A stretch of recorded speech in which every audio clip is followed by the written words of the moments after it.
Hello and welcome to yet another video. This is the second episode in which the Hokage and the ANBU commander observe Naruto's use of shadow clones that night. The commander recruits the newly graduated Naruto for his forces by guilt-tripping the Hokage. Join Naruto as he becomes Team Ro's fourth member and discover what this means for Naruto's plot. This story is from Theraku 260. Please support her. Please like and subscribe to show your support. Let's get the show started.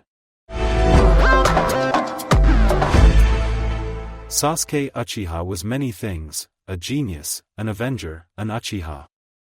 And avenging genius Uchihas don't get captured by three missing ninja barely Chunin level, but he had. It was unacceptable. When he woke up in the hospital, Kakashi lazily read his book and informed him that ANBU had stopped him from being taken.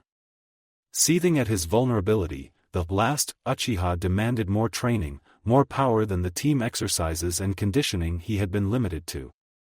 Kakashi just smiled, patted him on the head, and told him powerful jutsu weren't the answer, that the ANBU who took down the leader just used shadow clones, poison, and AC rank jutsu. Sasuke scoffed at that and left the hospital to train on his own, spending his week off at the Uchiha training grounds. I need to get stronger, to beat him. The brooding teen clenched his fist in his pockets in anger, not noticing his afternoon walk after another stagnant training session was taking him to a section of the village he'd never been in before, the part of town his sensei and every other higher-up ninja lived, bought food and hung out around.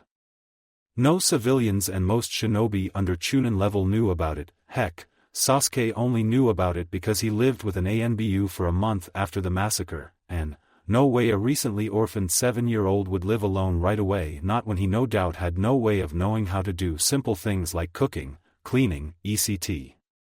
His thoughts lost in the past, Sasuke almost missed a certain blonde-haired dead last walking slowly through the streets, a limp in his step and blood splattered on his face. Almost, is the key word. He's gotten stronger. I need that power. Heh, I have the Sharingan, I'll fight him and steal that power. A dead lass doesn't need it anyway. I bet he got an office job or hospital post. Those losers don't need power like an avenger. Naruto was exhausted, relieved, but exhausted. A simple escort of the daimyo from the capital to Konoha turned almost deadly when a pack of 7 missing ninja, this time with mixed IWA and Kiri headbands, had attacked the caravan holding the daimyo, well, the decoy anyway. In reality Team Ro was escorting the daimyo's double while Gamma and 2 other squads took the real daimyo of fire on an alternate route which wove underground at times. They defeated the bastards with only minor injuries, by Naruto's standards anyway. Hikaru kept insisting Naruto be carried when he sprained his ankle in a roundhouse kick. When they returned to Konoha with the bodies, the higher-ups congratulated them on their work, but everyone in Ro got the impression they weren't happy none were taken alive. It made proving their likely affiliation with the newly discovered Otogakure nigh impossible. That was almost a day ago and Naruto was off until noon tomorrow. Until then, the exhausted ANBU had plans to secure his apartment, shower, and sleep with his newly made sound barrier seals and privacy seals. Months of work would pay off, as Guy's voice was not something one could learn to tune out. That was Naruto's plan, before the Uchiha he saved, not that he would ever know, stopped him on the street. Fight me, idiot! Sasuke demanded arrogantly. Naruto looked the brat, for Sasuke Uchiha was very much a brat in Naruto's eyes now, and stared at him with tired eyes. No, he said simply and attempted to step around the older boy. Scared? You will fight me, Sasuke said and blocked his path again. Naruto sighed, wishing he had agreed to go get sushi with Hay-8 and Yugao now, or even the hot springs with Hikaru. He idly wondered if this was karma for slipping away from his comrades. Nah, not even karma. Is this cruel? I just got back from a mission, I'm tired and have no time for you, leave. His voice was cold but Naruto didn't care. He had a, hopefully still hidden, ramen stash waiting for him and warm shower calling. Sasuke grinded his teeth. He didn't used to be this unhinged, but the last time he saw Naruto had showed him how far behind he was falling, if a loser could overtake him. If you won't fight me willingly, I'll make you. Fire style, fire dragon jutsu. He snarled. Naruto's eyes widened slightly at this. Sasuke believed it was because he was impressed or scared, and smirked. No, however, the real reason Naruto's eyes widened was his disbelief at Sasuke's stupidity. He replaces himself with a trash can from a nearby alley. You moron. Fighting between comrades in the village streets is prohibited. Naruto shouted in anger. The Sasuke he knew would never be so stupid, but when Naruto saw his eyes filled with lust for power he groaned. The reports of the Uchiha becoming a flight risk in his search to kill Itachi were not exaggerated. Sasuke prepares another attack, when he suddenly slumps down. Anko, dango in hand, glares down at the boy in disgust. Foolish maggot. Naruto, you alright? She asks. Naruto nods. Yes, he was no threat, but thanks.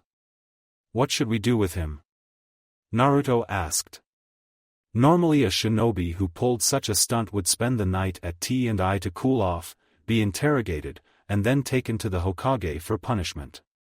With the Uchiha, though, it was likely nothing would happen. Anko snorted at Naruto's question. He'll get the same treatment as everyone else. The Hokage doesn't care if he is the last of his bloodline. Weren't you the one who told me the old geezer promised that the village comes before any individual? Isn't that what he told you during your talks? Naruto winced a bit at his own unsaid accusations. He had patched things up with the Hokage completely when they had their heart-to-heart, and Naruto made him wear orange all day and rubbed his hair sheepishly. Sorry, you're right. I'll leave him to you then. And Naruto takes off before Anko can yell an indignant, "Hey! You should take him," and slips into his apartment through the window. The next morning Guy woke Naruto up at the normal 4 am time. Somehow bypassing all of his seals again. "Wosh! My youthful morning student. Let us bask in our youth and discover what the springtime of youth has in store for us today. We shall spend the morning together before your youthful shift starts." Guy shouted in Naruto's tiny room, his flailing arm almost knocking over the bookcase. Naruto blinked blearily. "What did you say?" He mumbled through his mask. He never did get a shower as Anko showed up demanding dango after he checked his traps and fed the plant, and thus was still wearing what he had on yesterday, making him seem more like Kakashi than ever. "Oh. You're too hip and cool, mini Kakashi. Never fear, I shall show you the way back to youthfulness." Guy swung the still half-asleep Naruto over his shoulder. "We shall take an ice-cold swim in the river before running around Konoha on our hands." By the time Naruto fully awoke he was cursing Guy with his very soul as the water bit into his skin. Note to self, research better security seals. With that thought in mind Naruto begrudgingly swam the laps with the green monster, never noticing Dragon observing from a nearby tree. "I know what you're thinking, Mouse, but just like with your ramen, your house will never be safe from Guy. Your training with him is too amusing. Though perhaps I should have let you sleep in, seeing as your squad did just complete an A-rank escort mission. Nah." Dragon continued muttering to himself as Naruto crawled out onto the bank and was given the leg and chest weights he wore while training with Guy. Grumbling curses, the almost 13-year-old slid them on and started on his 6-hour run with Guy, who alternated between hands and feet. ANBU locker room, noon. Multiple ANBU squads were preparing for various missions and shifts when Naruto walked in with a twitching eyebrow and muttering. He. Just you wait, Guy and Mini Guy. I will create a barrier you can't break through. And when I do, my mornings off will cease to be interrupted by ramblings of." Here Naruto shuddered. Youth. Tenzo, Yugao, and Hikaru winced in sympathy for their young friend. The poor boy was Guy's new pet project that extended beyond training and into attempts to bring back Naruto's youth. It was really not a fate they wished on anyone. Unfortunately for Naruto, the other squads found it hilarious. "Ha ha ha, I am so glad you were suckered into that apartment and not me," Jaguar teased. He had moved in right after Naruto had, avoiding the curse that was Guy. Most of the other ANBU sniggered as the youngest among them muttered like a deluded old man about killing whoever taught Guy about seals. Of course, Ro all knew it was Dragon who just disabled them randomly for kicks. They would never tell Naruto, however, for fear of Dragon carrying out his threat of assigning them Konohamaru duty for a month. "Shut it. Captain Tiger, permission to sanction an assassination mission of whomever sells Guy his jumpsuits and taught him seals?" Naruto asked hopefully. Tenzo sighed, familiar with this situation. "Permission denied, mouse. Besides, I think you'll like your mission we're preparing for tomorrow. Or at least, you'll be doing the rest of us a favor," Tenzo said. Naruto cocked his head. "What kind of mission?" "Oh, just running the trap course for the academy today."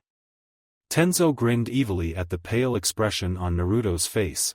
When Hawk, who usually ran the course, was called in on a mission, Tenzo had swiped it for his squad. Not only would Ro get to observe an unbearably easy watch from the shade of the trees, but Naruto would be able to see his teacher again, in off-duty gear, too. "Is this payback for making the Hokage wear orange?" Naruto asked. "Why, whatever made you think that?" Tenzo asked. By his too innocent expression, however, Naruto knew, his captain was a vengeful bastard when he wanted to be. Academy, next day. "Alright class, remember to treat whomever is the instructor with respect, they'll teach you basic traps and how to disable them." Iruka was stern with the 9-year-olds, especially Konohamaru and his friends. His pride as a teacher was on the line, and if his students misbehaved it would reflect poorly on him. They reached the clearing the new instructor wanted them at quickly and Iruka's jaw dropped. Standing in the middle of a sea of traps, was his unreachable student, Naruto. The boy wore standard black pants and long black shirt, and the face mask he sported resembled a certain cyclops. What really got Iruka, though, was when Naruto turned to face them and plopped down, holding up 10 flags. "I don't believe in babying students and find learning by doing is better than anything. My traps teacher threw me in the deep end, so I will do the same. I am your target. I have 10 flags on me, 1 for every 3 students. Your job is to team up into 3-man cells and make your way through the field to me, setting off as little traps as possible. You will be graded on how quickly and efficiently you get through. The winning squad will be treated to dinner by me at Ikaraku's." That got the kids' attention. Iruka's jaw dropped though at the cool tone of Naruto and the difficulty of the trap set. "Go," Naruto said after a moment, and 30 students split off, preparing for their trial.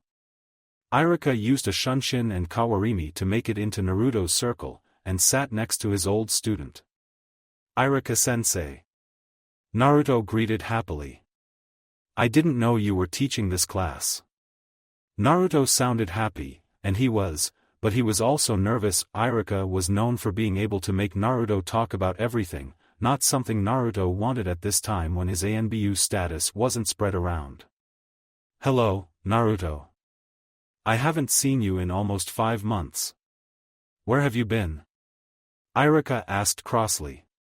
The Chunin was both ecstatic and pissed at his former student. "Heh, special assignment and all that, pretty boring most of the time. I was asked to take over for the ANBU today, so that's why this course isn't as detailed as I like," Naruto apologized sheepishly. Iruka gaped at him, flabbergasted that this monster of a test wasn't the final product and forgetting about Naruto's situation in the moment, just like Naruto hoped for. "What do you mean, as detailed as you'd like? This is high genin level, not meant for academy students. You can't expect 9-year-olds to succeed." Iruka ranted on to Naruto, who began tuning him out. Finally the Chunin ran out of breath. "You done? Good. Listen, teamwork is more important than flashy jutsu or fancy taijutsu move. If I made it easy they wouldn't realize this. The way my course is set up they will have to work together to get a flag, while also figuring out how the most common and deadly traps work, even if these versions only shoot out paint. Naruto gave a cold stare, daring Iruka to argue. He'd seen the genin squads and their high mortality rate on missions when their teamwork and basic knowledge was lacking, versus the ANBU squads whose teamwork saved both the ninja and the missions constantly. If being harsh now prevented even one genin death, Naruto viewed this as a mission complete. Iruka looked at Naruto in pride. The boy he knew would have boasted about doing everything alone and screamed a battle cry, not lecture on the importance of working together and pushing oneself. It made him wonder what assignment Naruto had. A few squads had overheard Naruto and strove to work better together. With new determination the students strove to win, not just for food but also to make their temporary sensei proud. Up in the trees Hikaru and Yugao played Go Fish. Yo, think Chibi Kohai is really an old war vet in disguise? I mean, he sounds 30, not 12. Hikaru grumbled as he lost to Yugao, who had their captain giving hand signs behind Hikaru, feeling like his favorite squad mate was being dull. No, idiot, Mouse is just growing up, something you could learn from. Yugao admonished. She was proud of Naruto for his maturity as of late. She was no longer worried of having two Hikarus on row. What's so bad about being childish sometimes? We accepted this mission so Mouse can hang out with his old teacher, not lecture. Tenzo sighed as the recent bickering topic started up. Stop it, both of you. Tenzo ordered. His brain couldn't handle another argument over Naruto's personality. Wolf, Mouse is on a mission, an easy one, sure, but still a mission and as such is in the mission mode, we taught him. At this Yugao looks smug. And Cat? Lighten up a bit. You are playing a card game on a mission right now, so any jibes on Wolf's maturity are moot at this point. Now it's Hikaru's turn to throw his shoulders back in victory. Tenzo palms his mask in exasperation as the two clearly didn't get it. Hey, what's up? Naruto's voice breaks Tenzo from his stupor. Naruto smirked. The kids are done, I'm just a clone. Boss is taking the winners to Ikaraku's. Tenzo nodded. That's fine, Mouse. After you're done get some rest, we have sewer patrol tonight. Everyone grimaced. Ever since their first time, Dragon took it upon himself to let Ro handle most of the sewer patrol as it became easier with Naruto's clones. Darn that Dragon, sadistic bastard. See you in a few hours, and he poofed away. That night. This sucks, Hikaru said as they made their way through the tunnels, not bothering to follow the silent unless necessary rule. Silently, Naruto agreed. He had 20 clones do a preliminary sweep, but they still had to double-check everything. Shut it, at least we only have the west sector. We should be done within 6 hours. Yugao was in a foul mood. Her date with Hayate would have to be postponed as the sewer smell took hours to get out. It's not so bad. There isn't any. Naruto trailed off then cursed. Crap, there's 6 hostiles setting up explosives. They take off soundlessly, Naruto in the lead. No more complaints or bickers filled their thoughts, with danger up ahead they became the elite ANBU of Konoha. They reached the section of the tunnels the clone dispersed. Suppressing their chakra, Ro looked from the shadows. 6. Wearing scratched Kyumo headbands. Tenzo signed. Recognize the one in the back, Kyumo B rank. Takashi the tank. Went rogue 3 months ago. Naruto signed back. He was well versed in the bingo books now, as he was determined to win the vacation passes for his squad at the next bingo book tournament. Understood. Mouse, throw 5 of your new smoke tags on my signal. Cat, Wolf, kill the 4 in front. Mouse, capture the 5th working on the bomb tags. When finished, assist me with Takashi. Tenzo ordered. With nods, Naruto threw down the tags. What made these smoke tags so special was Naruto's little twist. Instead of storing actual smoke in the seal, he stored chakra smoke from his clones, making it similar to the hidden mist jutsu. After facing Rai, Naruto had asked Kakashi for the jutsu. After trying it, it became clear that even with it being technically a D-rank jutsu, for Naruto to use it he'd have to develop a water affinity to perform it with any degree of effectiveness, which Kakashi wouldn't teach him before his wind manipulation was complete, still weeks away, even with clones.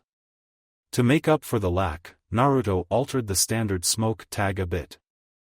After accidentally sealing an annoying clone into the matrix, Naruto set it off in frustration, only to grin maniacally when his apartment was filled with a thin smoke.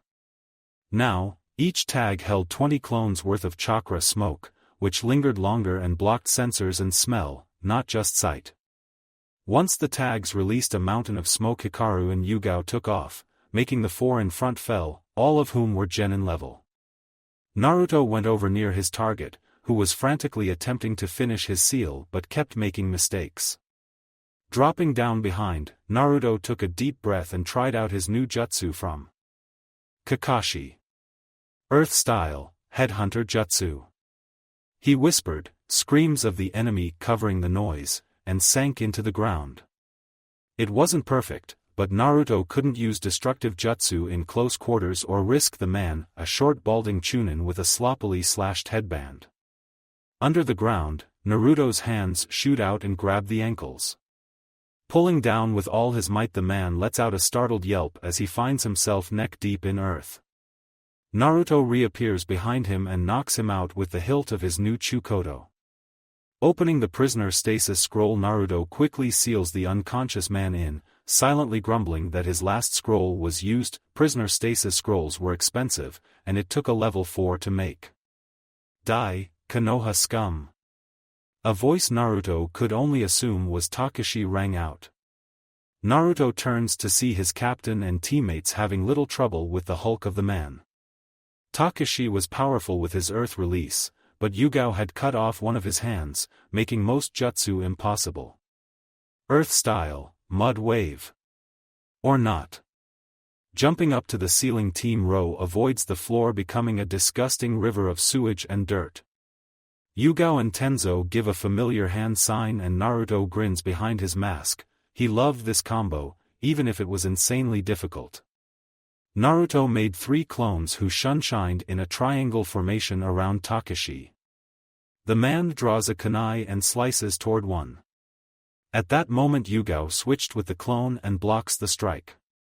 While he's distracted with holding off her sword, Tenzo switched with the one of the left and stabbed the man with a wooden spike from his arm. Naruto then finished it behind them, his Chukoto laced in wind chakra to decapitate the man. The mud-hard end, no longer fed by chakra, and Squad Ro lands around the body. Good work, Tenzo praised, slightly winded. He had engaged in a taijutsu match with the target, as at first neither wanted to damage the area, though for different reasons. HQ has already sent backup to disable any other threats. Mouse, are you able to dismantle this areas?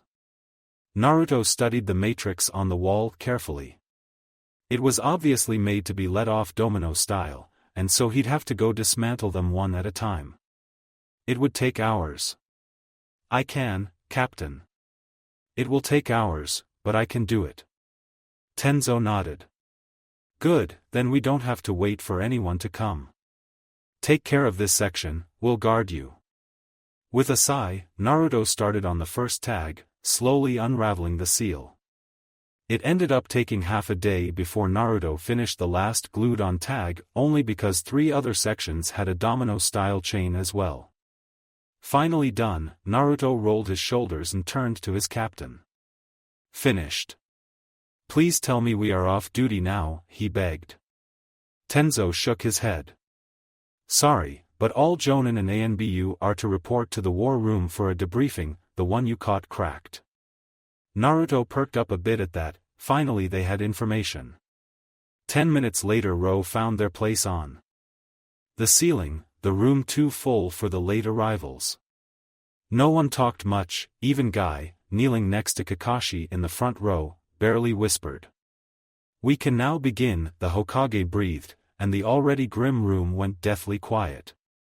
Last night ANBU discovered another group of missing nin, this time all from Kumo, setting up a chain of bombs in the underground sewers on a routine sweep. They killed 5 of the perpetrators, one of whom was a B rank in our bingo books, and captured one. Ibiki and Inoichi uncovered their motive and origin. Most stiffened at what he said next. They were working for Otogekure, the budding village in Rice we've been searching for. It appears they were promised entrance to the village if they managed to collapse the western sector and then capture an unsealed Byakugan or Sharingan user. Outrage from the Jonin filled the room. "We should destroy them. How dare this startup try and take Konoha?" "Silence," Sarutobi ordered. "We cannot prove anything yet and we don't know who this new village has sided with. Furthermore, they have sent an official request to participate in the Chunin exams taking place in 3 months that I accepted." "Hokage-sama, is that wise?" Ebisu spoke. Naruto observed the stuck-up Jonin, familiar with him from a trivia night. The man was a walking textbook, but never thought outside the box. Case in point, he didn't see the reasoning of the Hokage's position. "Yes, Ebisu, it is. This way we have them in a position that when, for there is clearly no, if, they try something, we will be under full rights to crush them under the great tree of Konoha. Furthermore, I have already decided that Teams 7 and 8 will be required to be in the exams." Kakashi nodded at his leader but Kurenai was indignant. "Hokage-sama. You plan to use Hinata as bait? She's not ready." Kurenai argued. In truth, before today she would have loved to have Hinata in the exams to toughen her up but not now. "She is a kunoichi, as are you, my word is final. Besides, both she and Sasuke will have an ANBU to guard them the entirety of the exams, regardless if they make the finals." Whispers went around, as having ANBU guarding a particular person bordered on messing with the exam. Kakashi spoke up. "Who will be watching our genin, Hokage-sama?" "Squads Falcon and Beta will be watching over Hinata Hyuga, while Team Ro and Gamma, under the guise of normal exam patrols, will be with Sasuke Uchiha," said Squads Gamma and Ro, all cursed in their minds. None of them liked the Uchiha after hearing of his attempted assault, and being told to guard him for over a month was not their idea of fun. Kakashi seemed to sense their displeasure and sent an eye smile up towards the ceiling. "If I may, would it be possible to commission an ANBU to help train each genin squad? It would help prepare them for the trials ahead." Naruto's stomach started dropping, hoping his senpai wasn't doing what he thought he was doing. "Very well then. Anyone in particular you'd like to request from the guard detail?" "Oh, I think Mouse would be wonderful." Kakashi smiled as Hikaru held Naruto's shoulder to prevent him from attacking the Cyclops, and Wolf as well. Now it was Yugao holding Hikaru back, and Naruto tossed a wind-charged kunai right at Kakashi's head, who caught it easily. Everyone not in the know yet about Sasuke's sweat dropped at the violent reaction. Mouse. If you and Wolf work with my genin every Tuesday and Thursday, I'll show you the first step to water manipulation." Naruto stopped reaching for another kunai. "And?" he questioned. Sarutobi could have ordered him to do it for free, but found the situation amusing, and it made Kakashi spend more time away from the memorial stone. Hikaru, meanwhile, looked betrayed at his kohai, who was selling them out. "I'll buy you a ramen buffet," Kakashi managed, mentally crying for his wallet. Naruto hummed.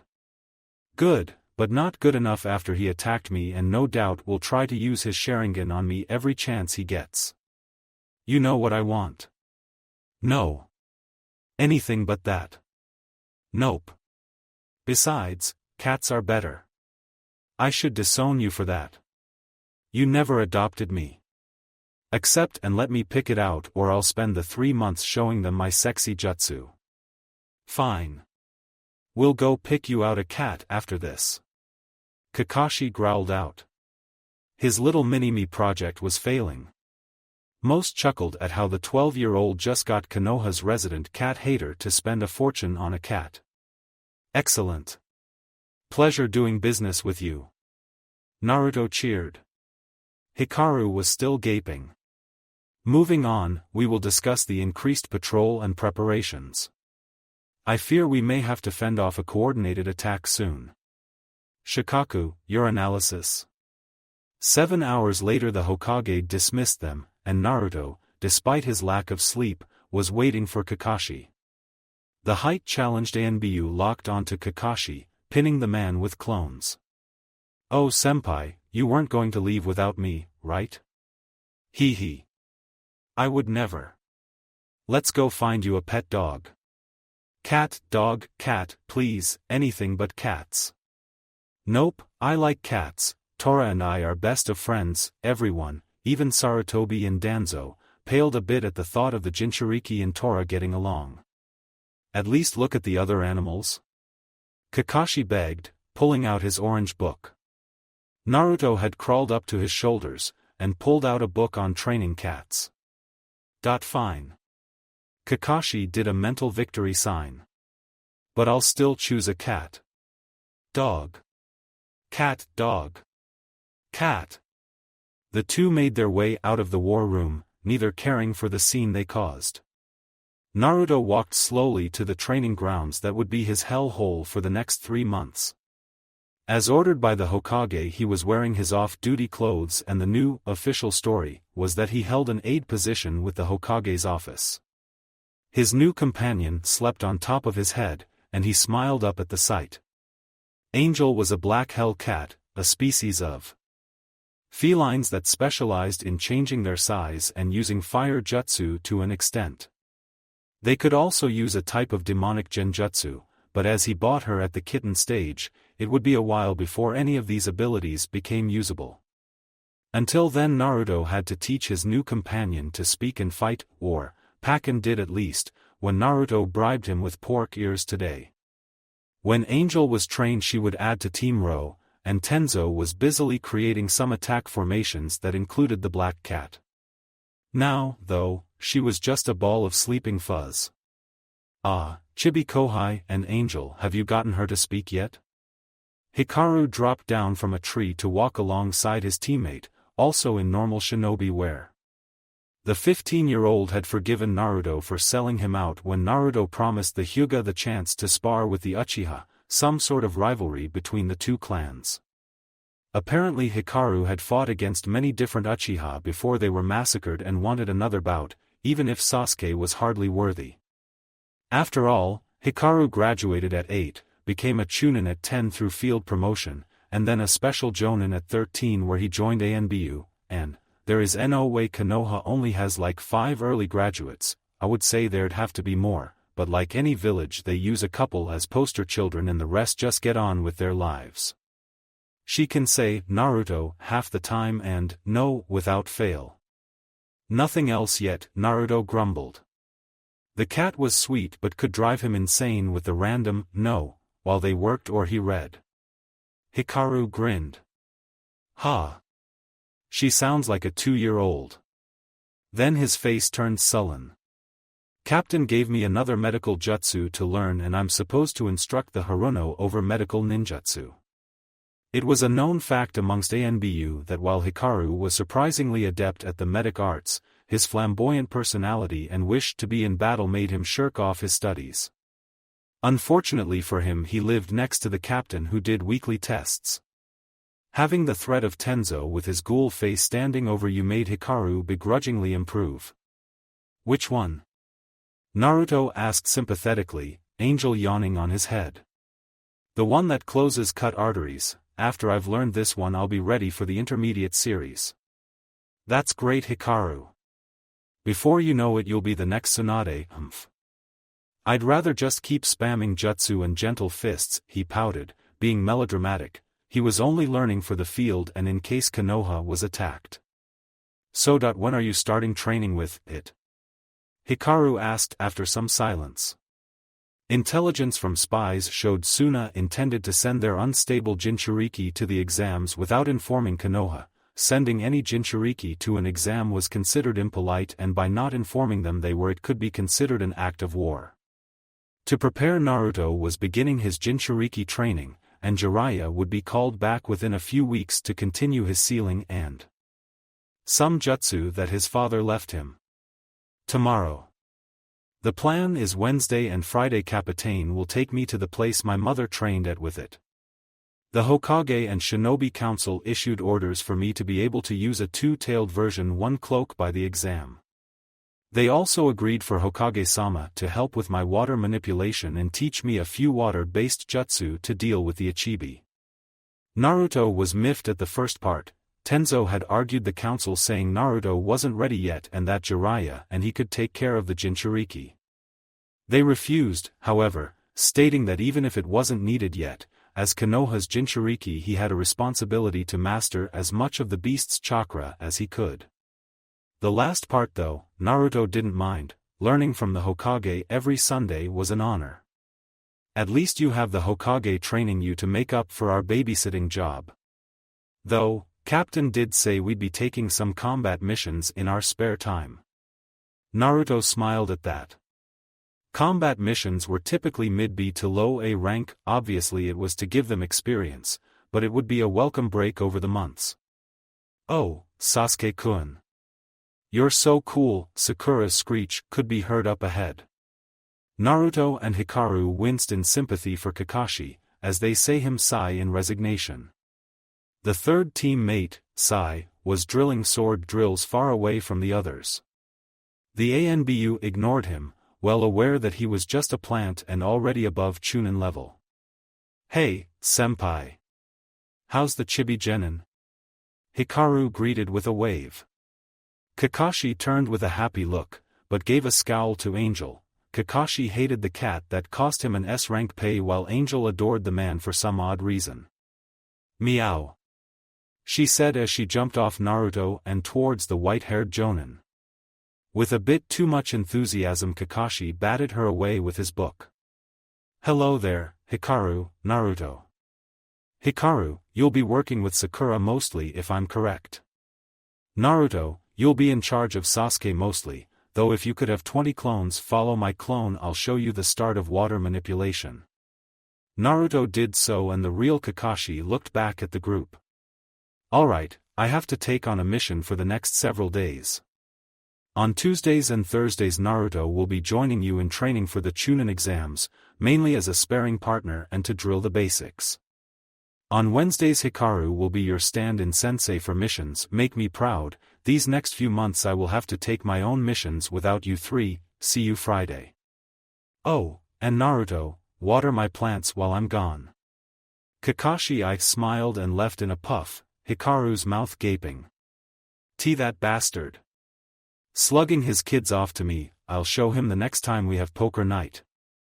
Crap, I forgot to ask him to summon Pakken. Naruto palmed his face. Now he'd have to make Angel just work with a clone on vocabulary, something he still had trouble doing. Bending down to the dazed cat he smiled. Go with a clone and it will teach you some. Hopefully.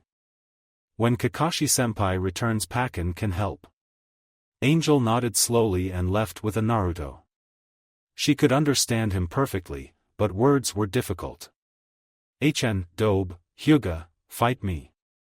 Sasuke demanded Hikaru and Naruto, though without as much venom as before. Having to clean the guard tower bathrooms humbled him a bit it seemed. Sakura frowned a bit at her crush. She heard what he tried to do and when she talked to her mother about it, the older Haruno scolded her again for being so infatuated with the Uchiha. Sakura still felt a bit of butterflies for the boy, but his disrespect for their sensei, and whatever Naruto was supposed to be shocked her. She didn't like the blonde, but assaulting him in the street and calling a stronger opponent Dobe was just wrong. Makes you wonder why you liked him, huh?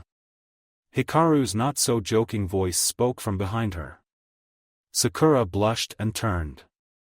I don't know what you mean, I love Sasuke-kun. She said instantly, old phrases said on instinct. Hikaru rolled his eyes. Please, you're 12, almost 13. Give it a couple of years before you love anyone.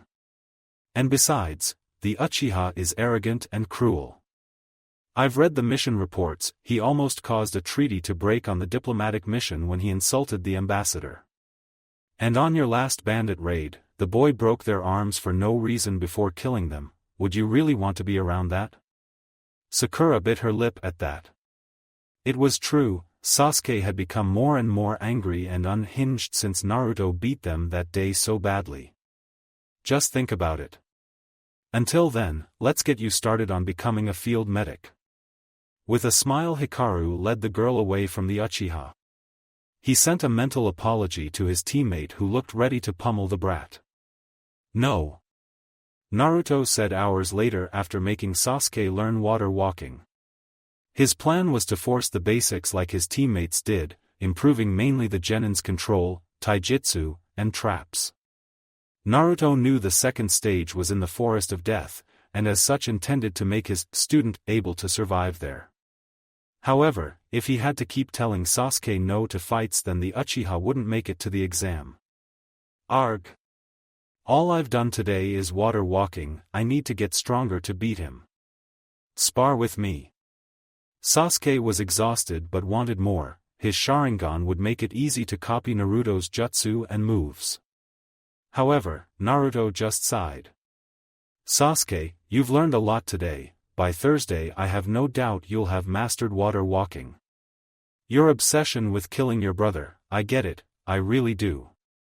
Sasuke moved to protest but Naruto cut him off. I found out my parents were killed the day I was born, that a man caused their deaths. One day, I will find him and take his life. He had found out that a suspected Sharingan user pulled the Kyuubi out and Naruto would make him pay. However, obsessing about it now won't do anything. Look at it this way. Itachi killed the Uchiha and they all had friends, lovers, and teammates outside the Uchiha walls. Wait until you're able to beat Kakashi. When that day comes, call on me and I and others would gladly help you track the traitor down. TSCH, I have to do this alone. Why? Because it was your family? Don't be stupid, with teammates you can take on any opponent.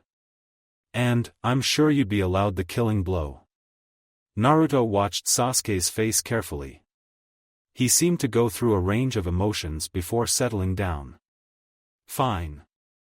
I'll try it your way, but I'm still behind. How did you get so strong? Sasuke wasn't so much angry at this point but desperate. Naruto was clearly a Chunin level he could see, while Sasuke looked weak now. Sigh, lots of shadow clones, which you can't make. Yet, he added. I'll compromise. If you work hard on what I want you to, I'll teach you some of my special traps. Sasuke looked dubious. I prefer ninjutsu. Naruto smirked at this. So do I, but one of my traps took down a B-rank shinobi, he said, leaving out the part that it incapacitated the guy and Hikaru finished him. No need to tell the whole truth. Sasuke looked a bit more intrigued. Yes, traps can take down anyone, if done right. Plus, I'll show you the Shunshin Thursday. He dangled the carrot and Sasuke fell for it. Deal. But if I don't think your idea of this teamwork is helping, I'll kill him by myself. Sasuke didn't say it out loud but he realized playing along until Naruto fell by his hand was better than arguing. He'd learn this shadow clone one day and easily beat the former dobe before moving on to his brother. Naruto just nodded at Sasuke's sort of agreement. No way he'd let that happen but decided to let the guy sound superior. Here's a book over the basics of trapping. Angel, time to go. Naruto called and without another word boy and cat walked away, leaving a thoughtful Uchiha looking through the book titled Genin Level Traps, Book 1 of 3. Not knowing Naruto was already through the whole series that went through Jonin, Sasuke pored over it, secretly imagining Itachi dying from a kunai or wire. Private training grounds. Naruto used Shunshin to reach the waterfall where 20 clones cut the water. Pleased it wouldn't be long before he could do it himself, he turned to his partner while unsealing his training weights. "Hello." Naruto, Angel said slowly, working the human words in her mouth. Naruto grinned. "Hey, Angel. Since we're partners we have to work together in fights. For now we'll do conditioning and an obstacle course together." With a grin the two set off into the late afternoon, Naruto wincing as the new training vest put an extra 5 pounds on him. He was instructed to not use chakra while in weights to get him better conditioned faster. Made sense, but that didn't mean Naruto had to like feeling weighed down. At 8 p.m. Naruto dragged himself inside his apartment, Angel hanging over his shoulder. "Stupid cat making me carry her," he muttered, turning his doorknob. He slumps inside the doorway, only to become on guard instantly with his Chukoto in hand. He felt a presence in his apartment, and they were masking it well. Inching along the wall he pumped chakra into a seal, releasing his chakra smoke tags. Or, he would have if the commander hadn't thrown him to the ground. Almost acceptable. But next time be on your guard before you enter. Dragon said dryly as he pushed his sandal on Naruto's head. "Yes, Dragon-sama. What are you here for?" Naruto asked through the carpet. "I doubt it's just to stalk me, though you do it a lot." "Correct, I am here on business." "Make me tea," he ordered. Naruto grumbled but complied, and soon 2 cups were on the table. Dragon drank slowly, his mask under a genjutsu to allow him to move it slightly to drink. "I understand you are to begin on learning your Jinchuriki powers tomorrow?" It wasn't a question, even if it sounded like one. "In that case I came to warn you to be careful. Normally we would wait until you reached 14, but with the threat of conflict Konoha has no choice. Even so, I won't have you become reliant on your bijou. As such, while you are in mask, you may not use any demonic chakra unless in a life or death situation, and even then I would rather you come up with something else." Naruto understood what he was saying and gave his agreement. "Furthermore, I will be training you and the cat on genjutsu. Before I made commander, my genjutsu was renowned." Dragon sounded almost mournful but quickly hid it. "Here is a scroll over genjutsu and another over hell cats and their abilities." He placed both on the table. "Wait. I thought angel species used to ally with the Uchiha. How did you get one of their scrolls on them?" Dragon chuckled. "I have my ways.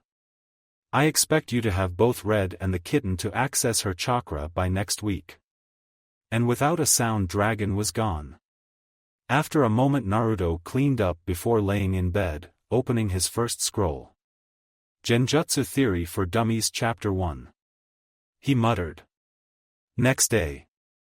Naruto was ready. Guy would be in for a nasty surprise when he broke in. Before he fell asleep the young ANBU had set up his nastiest traps in preparation. Hearing the front door open Naruto hides a mischievous grin. "Wosh. Good morning Naruto. My most youthful neighbor, let us start our youthful morning exercises."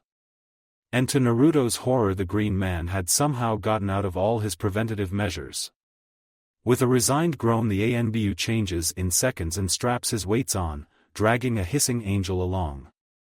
Outside his window Dragon smirked. Naruto's traps were beginning to be a challenge, but it wouldn't save him from morning sessions with Guy. Not when Dragon needed every ANBU the best they could be. "This isn't working," Naruto whined. He had been attempting to meditate for hours to no avail. He couldn't access the fox's chakra. "Just keep trying." Tenzo sighed in frustration as well. He hadn't thought getting Naruto a meeting with his tenant would be so difficult. This was the 6th lesson and they had tried sparing, using all of his chakra, and now meditation, nothing worked. Tenzo didn't whether to be proud or angry that the boy had such a lock on his emotions that taunts and slurs did nothing to draw the Kyubi chakra out. "Yo! Chibi Kohai, what's up?" Hikaru greeted as he jumped down to the valley they were practicing in. We have dinner tonight to go over Kakashi's team's progress, remember? Go away Hikaru-senpai, I have to access the fox's chakra. Naruto bit out between deep breaths, eyes closed in concentration. Hikaru knew his friend had yet to draw on any power and that it was driving the boy mad. A light bulb went off and he signaled Tenzo to get ready. Oh really? But you're so tiny, what's a chibi like you doing trying to use a power you can't understand? A tick mark grew on Naruto's forehead. Only Hikaru and Anko could make him lose his cool. One final button mixed with his own anger at his failure would do it. With a grin Hikaru swiped Naruto's headband off his forehead. It was one of his most precious possessions as it belonged to his favorite teacher. I'll just keep this till you grow a few feet. He taunted. Naruto let out a fierce growl and red chakra started leaking red chakra, his claws growing longer. Now, Captain. Wood sprouts from the ground and absorbs the chakra, sending Naruto to oblivion. I can't believe that worked, I said and did things 10 times worse. Tenzo said in awe. Hikaru smirked in reply. Ah, but he views you as a superior and knows you don't mean it. I mock and tease him enough that I know which of his buttons to push and when. Now what? Now, we wait. He's exhausted of chakra and he drew on its power so Naruto should be able to meet with the fox and ask for power. Inside Naruto's mindscape. Naruto found himself in a sewer, a huge cage in front of him. Great, this is what my mind's like. That sucks, Naruto mumbled. He read in a book over meditation that the mindscape reflected the mental state built from childhood. Needless to say Naruto's didn't look too cheery. My jailer is here to bug me. What do you want, mortal? A growl came out from the bars. A pair of red eyes and mouth of teeth push against the bars. Remembering why he was there Naruto sat up and bowed. My name is Naruto Uzumaki, your current jailer. I'm here to strike a deal for both our benefit. What is your name? Kurama barely kept his eyes from bugging. He hadn't had a human bow to him in centuries, much less speak in a civil manner or ask his name. Kurama had looked through the memories of his container's life and was impressed with the human's resolve. It made the old fox almost hopeful. He would give the human a chance, not that the boy had to know. And if he just happened to be the one father was talking about? Well, then Kurama would be smug to his siblings that he was the one to guide him. Insolent brat. Don't presume I need anything from you. But, I will listen to your proposition. And it's Kurama. He added as an afterthought. Later. Naruto sat up slowly, his teammates looking at him with worry, Dragon nearby as well. We met, he said with a straight face. And? Hikaru shakes his shoulders.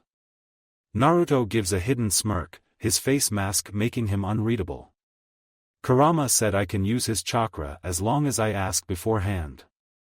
In exchange he gets a mental connection and something about watching me for signs of being another stupid Negan before he makes a final decision whatever that means. Naruto shrugged. Looks of relief spread across Tenzo and Hikaru. Even Dragon appeared relaxed. Kurama? Tenzo asked. Oh, the Kyubi. He isn't mindless, everyone has a name, Naruto said simply, wondering why everyone was making such a big deal out of it. In the seal Kurama snickered as he looked through Naruto's eyes at the expressions. Angel popped out of the commander's cloak. Naruto. I learned how to use fire, the cat cheered with the increasing vocabulary, and demonstrated with 6 golf ball-sized flames flying at him. After dodging he clapped his hands. Good job, Angel. The cat had taken to Dragon almost as well as Kakashi, and unlike the Cyclops the commander would teach the feline not bat it away. Tiger, your squad has guard duty of the Hokage Tower tomorrow. Mouse, how has the genjutsu I gave you to learn working? Dragon asked. Naruto chuckled nervously. After reading the basic scroll, Dragon had shown him AC rank genjutsu, forced hypnosis, a basic technique letting the user put the victim in a trance and offer subtle ideas or have them follow orders for a short time. It was useful for making prisoners or clients more compliant, though until mastered the illusion could be broken by any genin. Once fully learned, most chunin would succumb, meaning it was extremely useful. Hey. It doesn't last on the clones for more than a few seconds. My control isn't the best, though now that Kurama and I are working together, it should improve. Hikaru hummed. I'll teach you waterfall walking. It's advanced enough that your control will end up improving to the point of making the genjutsu work. He offered. Do that, Wolf. Mouse, have this mastered by next week or I'll tell Guy to give you extra weight. Dragon said cheerfully before leaving.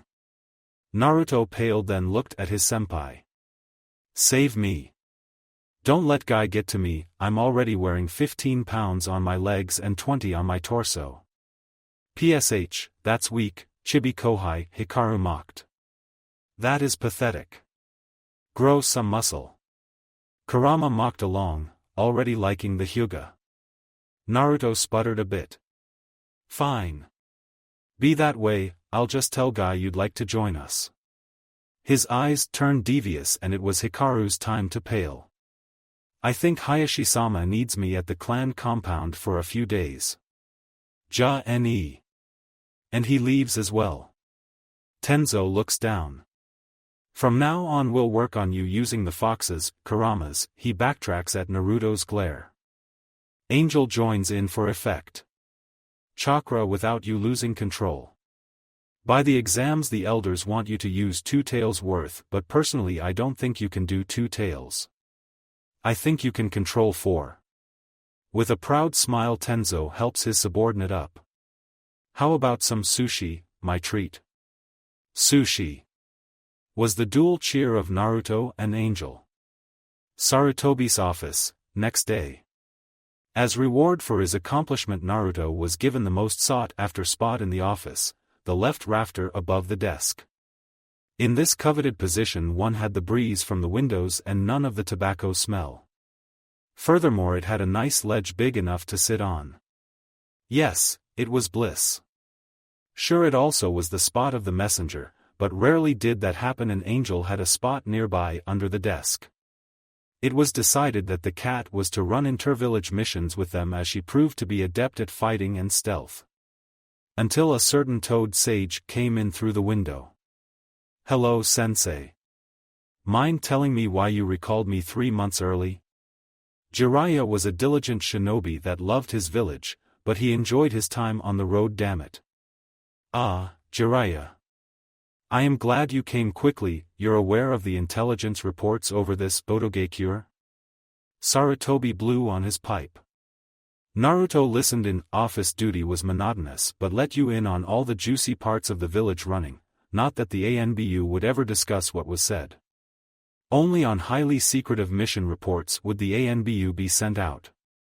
Each agent was trusted fully by the Hokage, meaning none of them would dream of selling out secrets or spreading rumors. Of course, I still can't get a confirmation on who leads it.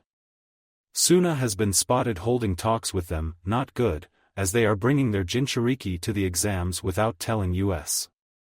Only our increased vigilance due to the past several months allowed us to confirm it. Naruto sucked on his teeth at that. It was bad news if Suna went against them.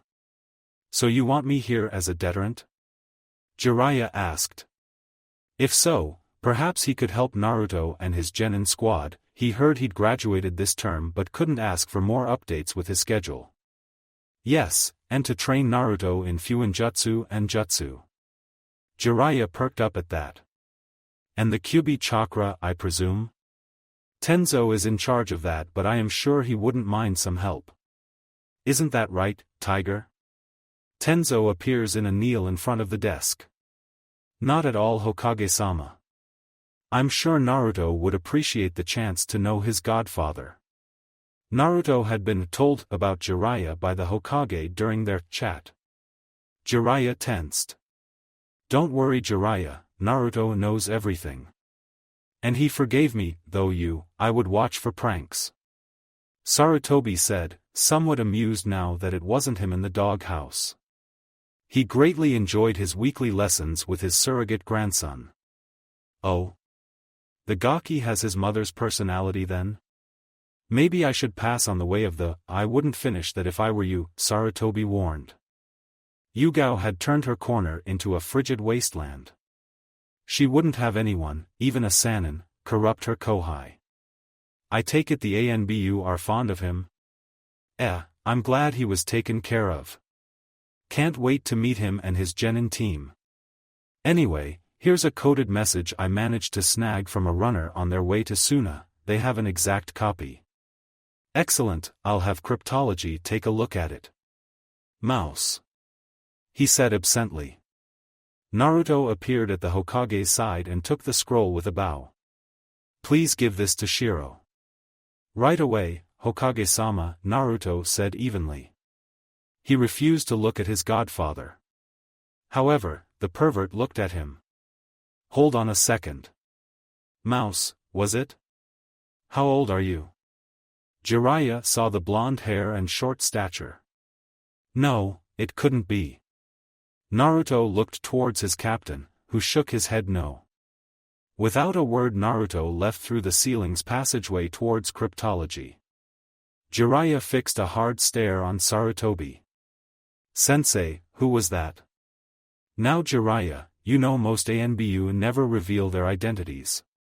Sarutobi chided. He was having fun toying with his student, this will teach him to delay the release of Ika. Cut the crap, was that Naruto? Because it sure looked like him with the hair and height. Yes, that's him, the Hokage said after a pregnant pause. The office was filled with killing intent. You put my godson, who I was told was behind his peers, in ANBU? Are you insane? Sigh. Sit down and shut up. It's time you hear about the real Naruto. And over the next 30 minutes Jiraiya heard everything. The troubled and lonely early life, his sabotaged schooling, and his life in ANBU. Naruto appears with a scroll from Cryptology concerning another case in his hand. Naruto, take off your mask. It's time to meet your godfather, the Hokage ordered. With a sigh Naruto slid his mask off and onto his belt. It is nice to meet you, Jiraiya-sama. He said tonelessly. Jiraiya gave a weak smile, still reeling about what he heard. Nice to meet you, kid. You look like a mini Kakashi with that mask. All you need now is a Sharingan and you'd be golden. The chuckle he let out was fake, and no one laughed. Naruto, please escort Jiraiya to your team's training grounds. You can have a private conversation there. Sarutobi said kindly. With a bow Naruto put his second face on, becoming mouse. Please follow me Jiraiya-sama. And the pair made their way out the office, Angel following soon, leaving a rather worried Team Ro. I bet that bastard dragon planned this. Hikaru blurted out suddenly. That I did, Dragon said from nowhere. Wolf, we'll have a private session on your next day off. His voice was cheerful but still the Hyuga paled. Now let's do some spying.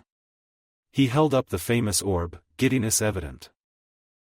Stupid sage, that will teach him to abandon his family, Dragon said as he watched Naruto almost lop Jiraiya's head off for the third time. Sarutobi gave him an incredulous look. Dragon, he didn't abandon your subordinate, he had important duties and, can it Hokage-sama, I've read his real file. As has Tenzo with my permission, he was stuck in the past and left Naruto to rot. Dragon was fiercely protective of all those under him, mess with one of them and you would be facing the fourth most powerful loyal leaf shinobi on active duty. When he discovered what Jiraiya saw as reasonable excuse to not check up on or send money to his student's legacy he was tempted to break out of his disguise and use every ounce of his skill to murder Jiraiya. In other words, the dragon wanted to awaken. But seeing his current youngest subordinate elegantly channel his teachings towards mission, skewer a toad was enough for the commander, for now, at least. I know you're both angry with Jiraiya, but he's here now. Sarutobi tried but stopped as he could feel the room of glares from behind neutral masks. Okay, so he deserves this, but I just hope he survives. Not fighting back while Naruto's like that is either brave or stupid. Back with Naruto and Jiraiya. Naruto, stop. Naruto. Jiraiya held a fist with a chakra-conductive kunai, wind blade centimeters from his jugular. After dodging without any response from the boy, Jiraiya had fought back. Big mistake. Naruto took that as permission to coat his sword and the kunai in wind chakra, and demonstrate his mastery of several low-ranked but deadly jutsu. Though he was hardly putting an effort in, Naruto's unpredictableness almost cost the pervert on no less than 6 occasions, and no one's invincible, and I hate it when high-class opponents seem to appear so forever. No, everybody is vulnerable to pointy objects aimed at vital spots if they're careless.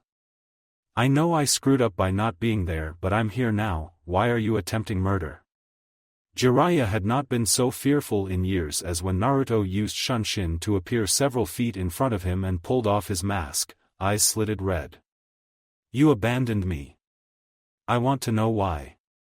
Not some bull crap like IWA or spies or your network. I know ANBU runs over 80% of the village's intelligence gathering. Naruto growled through ragged breaths. He knew the real reason but wanted someone to admit it. Kurama and the seal was quite enjoying himself. His container was certainly more entertaining than he thought he would be, and the older human deserved the pain. Sigh. You look just like him, that's why. Seeing you now is hard, but I can tell you're your own person. Jiraiya got on the ground and bowed his nose to the dirt. Please forgive me, for I have failed you. He asked. Naruto's eyes turned blue once more. What will he do, I wonder? His emotions are fluctuating. Kurama didn't know whether to be disappointed or proud at his container's reply. No. I can't forgive you. Maybe he's not the one. Kurama thought, only to widen his eyes at the answer. Yet. I can't forgive you yet. I could lie and tell you I don't hold a grudge, but I do. But that's not to say we can't start over. You've messed up as a godfather and have to earn that right back. But I've seen what hatred does to people. The villagers and Sasuke and the Kyuubi. I don't ever want to be as empty yet filled with anger as them. My name is Naruto Uzumaki Namikaze. I like my friends Yugao, Tenzo, Hikaru, Angel and Kurama, seals, training, and ramen. I dislike those who can't tell a kunai from a scroll, traitors, and recently secrets. My hobbies are reading and gardening at the moment.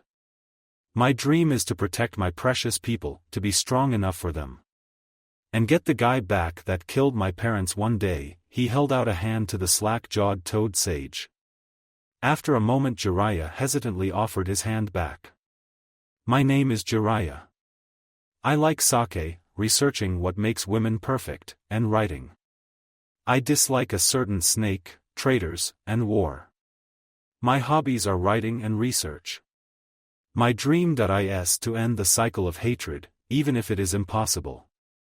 Jiraiya kept from using his usual antics until later. Naruto plopped down in front. So, what now? Jiraiya smirked at the question. Well, your combat abilities are definitely chunin in level based on just now ANBU influence, I'm sure. But you don't have that much in your arsenal, and your taijutsu could still use work. Name the ninjutsu that you can use. Well, I have the Kawarimi, Henge, and Shadow Clone mastered at Dragon's approval.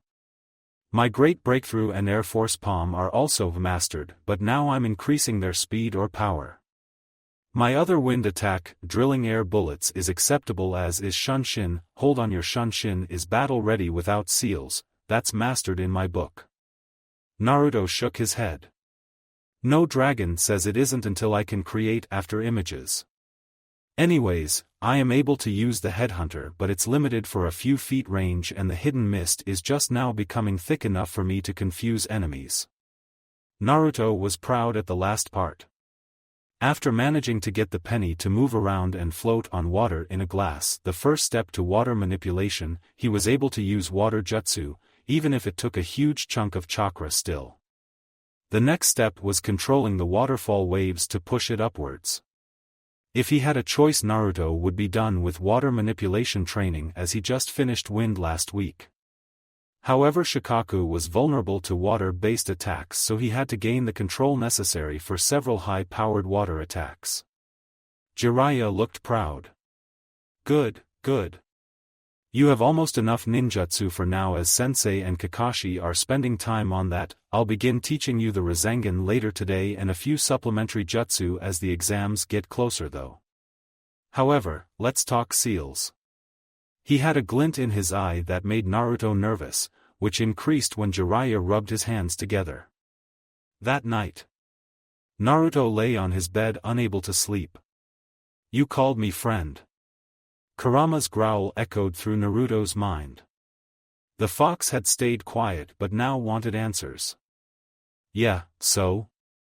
I consider you a friend, Kurama. Why? Why not? We're stuck together, might as well get along. Naruto thought back bluntly. Honestly, the fox could be dense. You aren't my friend. You don't even have my respect, brat. Yet. I don't have your respect yet. But one day I will. And then a day will come where we're best of friends. What makes you so sure? At the first chance I could break the seal. I am a being of pure hatred. I'm not worried. I'll just have to help you with your anger problem before then. Kurama sputtered at that. I don't have anger problems. I am all the world's hatred, blah, blah, blah. I get it. But soon you'll be the world's something other than hatred. I promise you this, and I never go back on my word to comrades. I'm not your comrade. Kurama insisted. He never had a human so naive to think he'd be his friend or comrade. But the brat did amuse him, and the tiny human reminded him of the fox's father to an extent. Just keep telling yourself that. I'll get through you one day. Angel stretched out on his stomach, purring, breaking the conversation. Naruto. Why were you mad at the funny man? Angel asked. Originally his name had been Toad Man, but when they caught him drooling over a swimsuit magazine, the puzzled cat changed it. He did something bad. But you forgive him? No. Not really.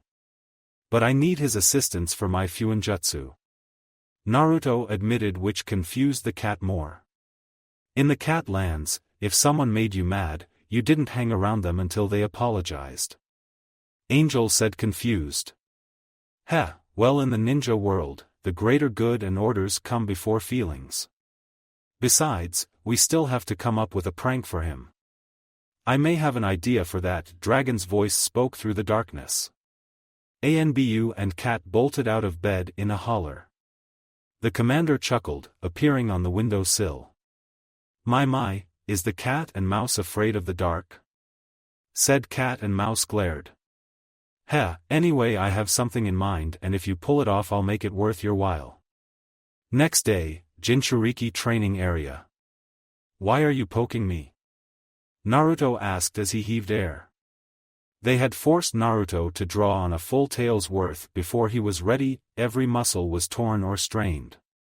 Jiraiya just kept using Naruto's sheathed sword to poke him in the side. You sure you're alright? Tenzo had to suppress your chakra. That shouldn't happen. Naruto glared at the Sannin.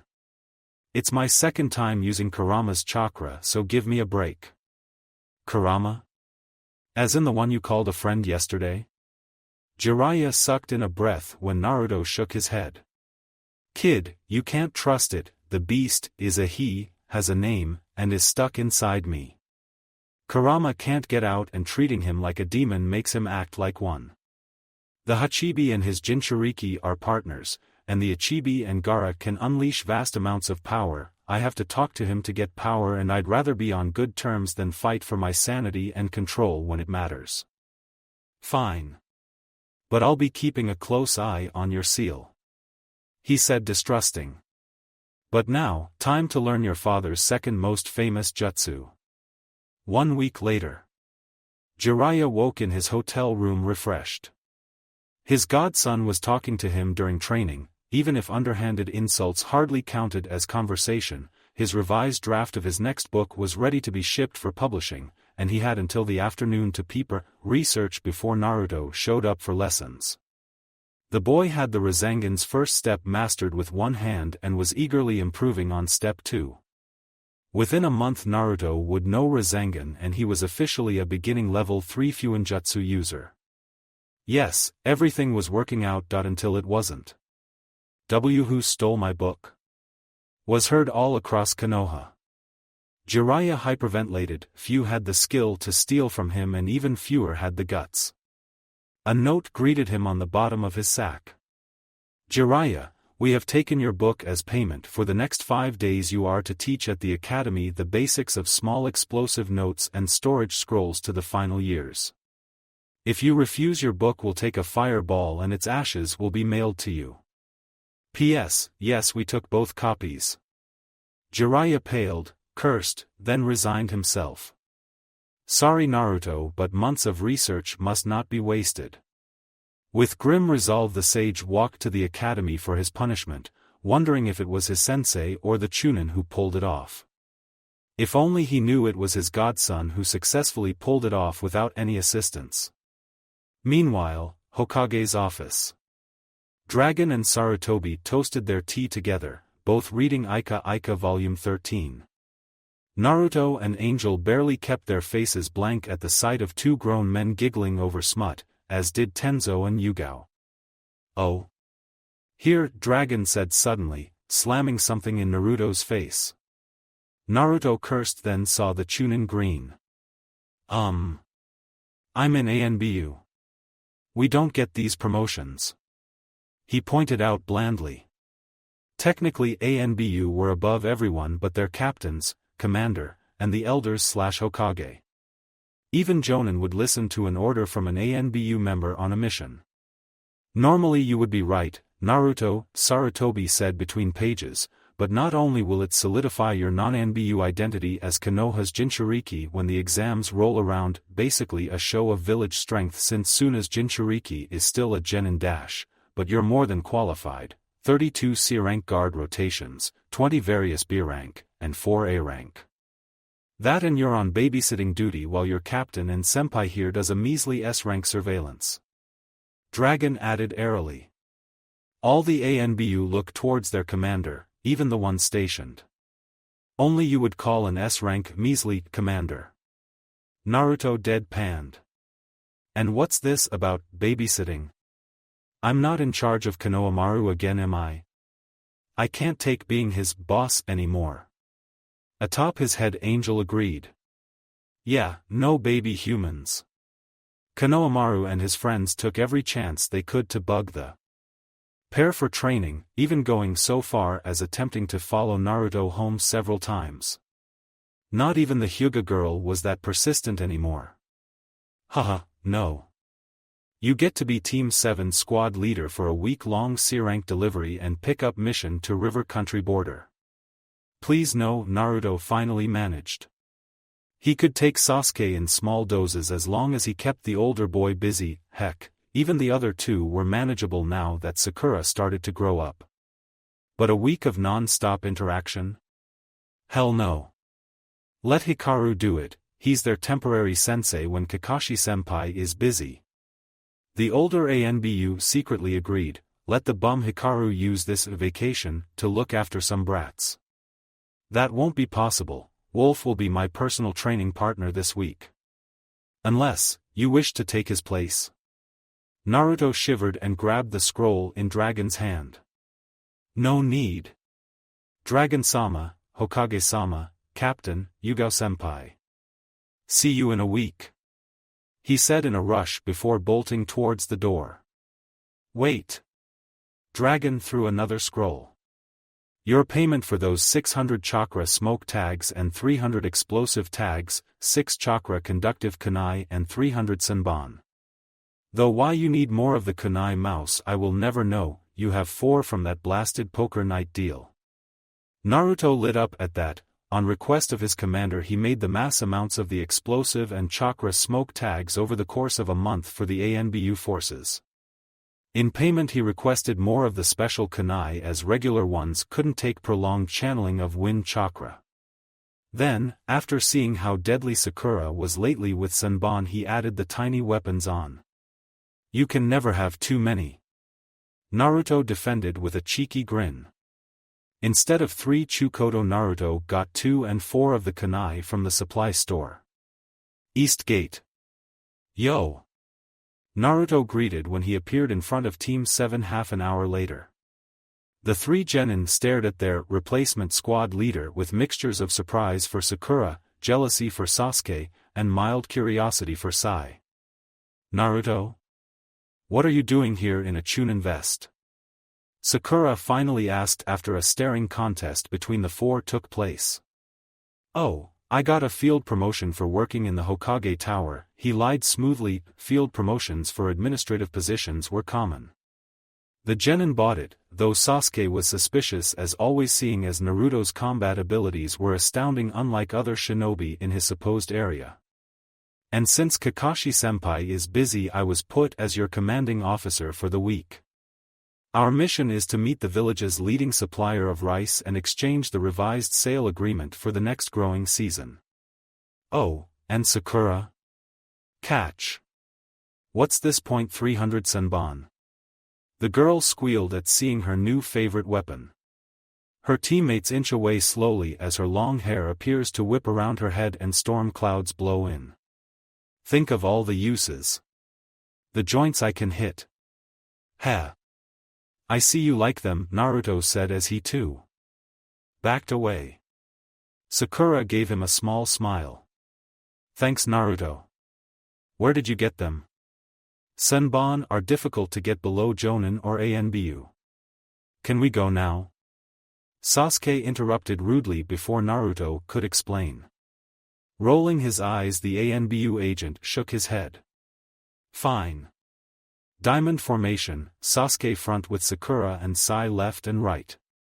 I'll be in the back with my shadow clones. We have 3 days to arrive at the border. In case of attack, don't question me. Naruto ordered with a tick. Sasuke gulped. An annoyed Naruto equaled an in pain Sasuke. Even Sai was wary of that emotion. Hours later the 4 were hopping through the trees with clones going on ahead, Naruto working on Senbon balancing with his fingertips and Sai gazing emotionlessly. Sakura attempted to talk to her broody teammate. Sasuke-kun, you, shut up Sakura. Sasuke snapped. I won't go on a date with you, you're weak. I thought you got over that. In truth, Sasuke wouldn't have been so rough, but the combination of his rival surpassing him and the useless mission they gave him made Sasuke short-tempered. Since the kidnapping attempt he had gotten more training than ever before, but the missions were a joke. Fine. I was just going to say your pack was open, Sasuke. The pinkett huffed. All 3 boys whipped their heads to gape at her. What? She asked. You just told off Dickless, Sai pointed out. You weren't asking me out, and you called him Sasuke without the kun. Humph, shut it guys. She said with a sweat drop. She wasn't that bad, was she? She'd have to talk to Ino about it after they returned. With that the 4 continued on towards the border. Meanwhile, Kakashi was meeting up with Yugao and Tenzo deep within rice. Senpai, they both greeted in sign, dressed as missing Nin from Kyumo. Kakashi smiled in similar garb but kept the face mask. Good, you're here. The message Jiraiya-sama found mentioned an alliance between Oto and Suna, with a meeting scheduled between Jonin representatives near here. We are to observe and find a way to confirm the leader/location of Oto.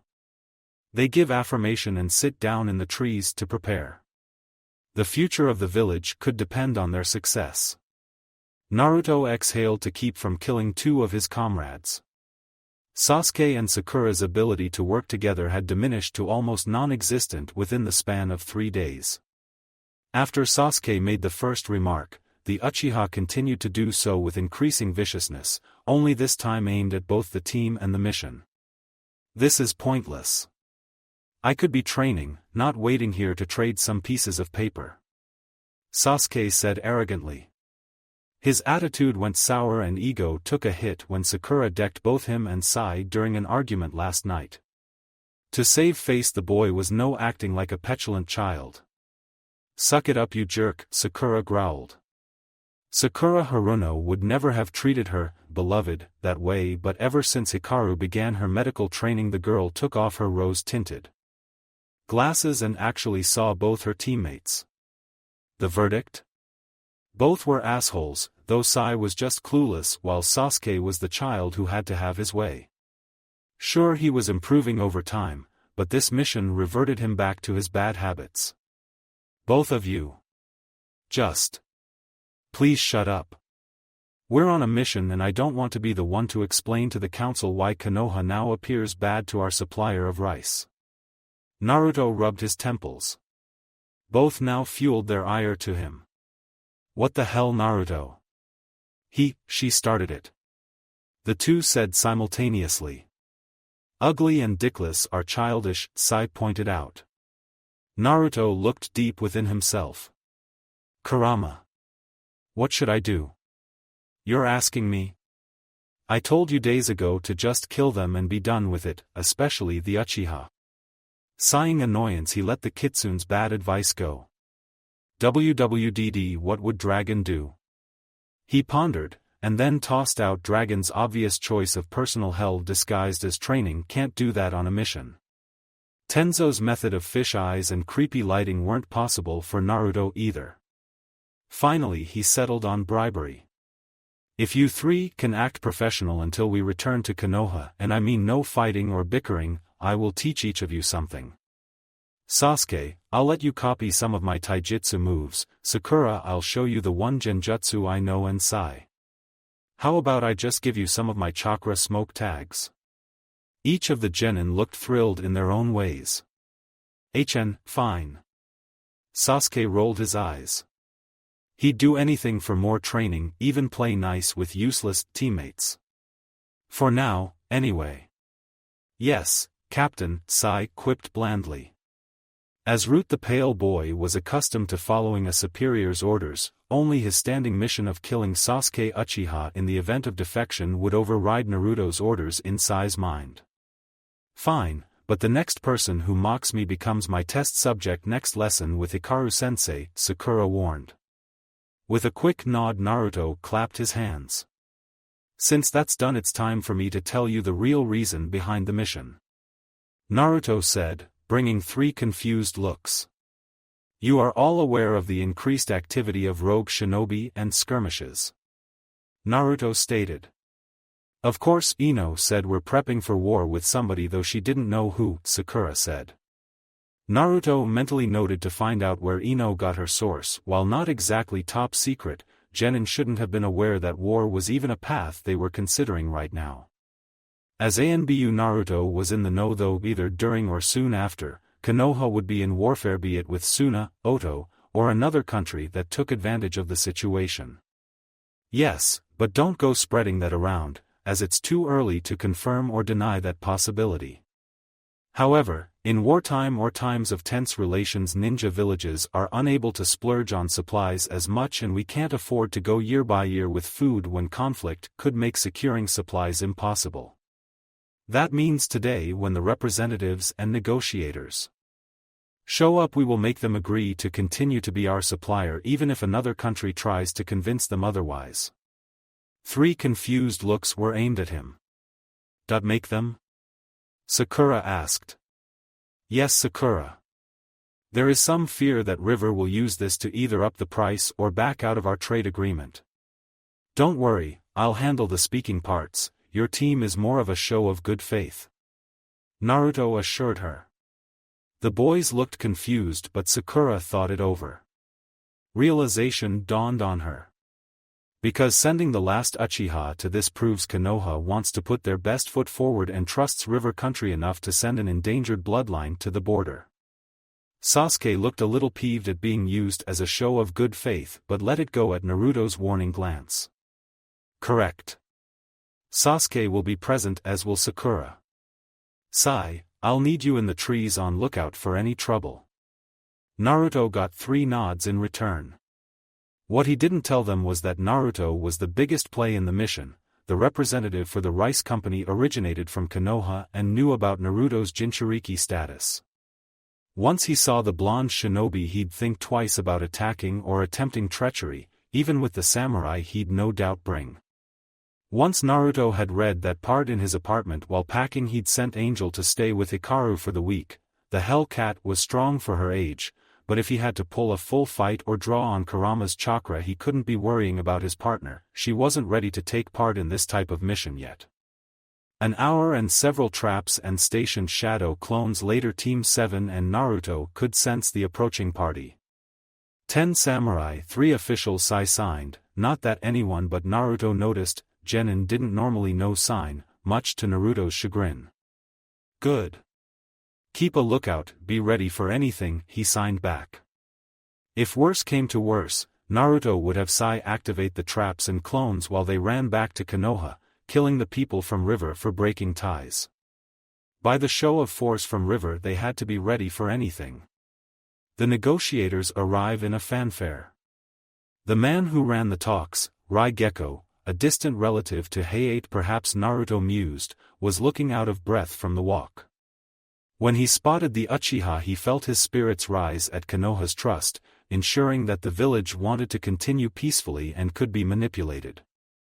But when he saw Naruto, Konoha's Jinchuriki and demon brat, he paled. To be sent on this meant that his life was forfeit if he attempted any bullshitting or tried to raise prices unfairly like he planned to before, if possible. And the worst part? The third's law was absolute, and if Rai broke that, to warn his associates now or later, Konoha would retaliate full force as well as slaughter him and his family. Gecko-sama, it is an honor to meet with you about continuous friendship between our two nations. These are my teammates, Sakura Haruno and Sasuke Uchiha. I am Naruto. Uzumaki, as I'm sure you're aware. Naruto said and bowed deeply, which for a ninja on a mission was a show of good faith. Naruto was proud of himself. The advanced diplomacy books Dragon made him read over the last several weeks worked. Realization hit him like a brick. He planned this all out, the bastard. Naruto fumed, though his masked face remained neutral. Rai winced inwardly. By the last statement, Naruto knew about his status, meaning the boy likely could use some of the demon's power like legends stated that demon hosts could. Time to play patch up and give Konoha what they wanted. Of course, Uzumaki-san, I know exactly who you are. It is a pleasure to work with you and your team. These are my associates, Dan Sasami and Hideki Mamachi. Rai replied. Over the next hour, Rai received strange glances from his convoy. When he offered to double Konoha's rice supply and small discount in exchange for continued friendship and alliance in conflict, they turned slack-jawed. But there was nothing Rai could do. He preferred living, and he was the boss, second only to the daimyo of River. The man also knew about the Kyubi Jinchuriki, as he was visiting Konoha to offer aid before the Third's law took effect after the attack and took the oath to prevent war with the country. Rai was sure the man would agree that angering Konoha at this point would be suicide. I am happy our negotiations went smoothly, Gecko-sama. Konoha will send a team to collect the rice and exchange payment in 1 month. Naruto said cheerfully. Rai nodded quickly while his associates looked agape but as per orders stayed silent.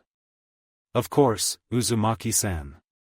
Tell Hokage-sama it is always a pleasure to do business, even if it was unexpected to conduct extensive negotiations here. Rai said with an underhanded meaning. He had expected to use the fact that Konoha was sending just shinobi this time instead of the negotiator to charge more and then lose the rice shipment in favor of Suna in the upcoming conflict the Kazekage told them about. By sending their Jinchuriki, which had 8 more tails than Suna's, Konoha ensured River was loyal to fire, not wind. A sneaky tactic, but it worked. No wonder ninjas ran the world. Just a precaution.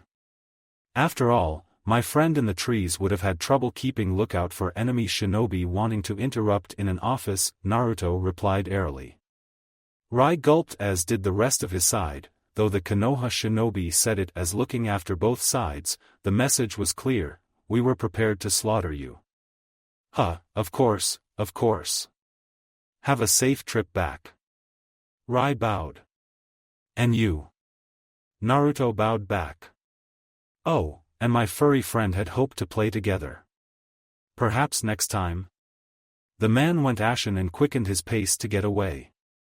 On the trip back, Sakura and Sasuke watched their temporary leader with fascination. What? Naruto asked them as he was balancing a Senbon on his palm, an exercise meant to help with the Rasengan's second step. You played them. How, Naruto? My brain couldn't keep up with all that went on. And why was he so scared of you? Sakura asked him. Rai looked ready to pee his pants every time Naruto spoke or looked him in the eye. I really didn't do anything, Sakura.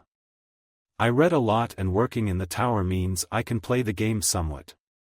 And as for the second question, I'll tell you when you make Chunin. He said with a glint in his eye that meant drop it. The secret was his to tell, but Naruto didn't think giving one of Konoha's secrets, even one about him, to Genin, especially the Uchiha, who was still a flight risk. When Sasuke becomes a Chunin, it would mean he was no longer at risk of becoming a missing ninja, and as such Naruto would trust him more. Okay, I won't ask then. But I didn't know you read, Naruto. What do you usually read? Was Sakura's response. Naruto looked up from concentrating on his palm. The Senbon was refusing to stay steady. Everything.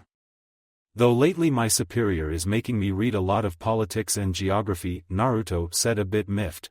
Dragon had him study not only the manual of treaty codes, but also an advanced geographical guide over fire's landmarks for shinobi. His reasoning was sound. ANBU should know as much as possible, and with his shadow clones absorbing mass amounts wasn't difficult, but Naruto still resented the man for swiping his comic collection as collateral. Let's pick up the pace. We can be back in Konoha by tomorrow evening if we push it. Meanwhile, Konoha's Ninja Academy. Jiraiya knew someone hated him. Why else was he being forced to teach a bunch of 11 and 12-year-olds basic Fuinjutsu?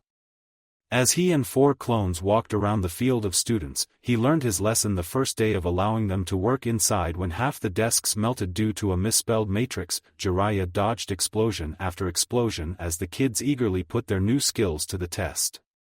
Jiraiya-sensei. How can I make the explosion bigger? A girl from a civilian family asked. Momo Jiraiya remembered was her name. She picked up the lessons like a fish to water, and Jiraiya was about to answer the budding Fuinjutsu user when their teacher appeared. Alright class, head back inside for a break.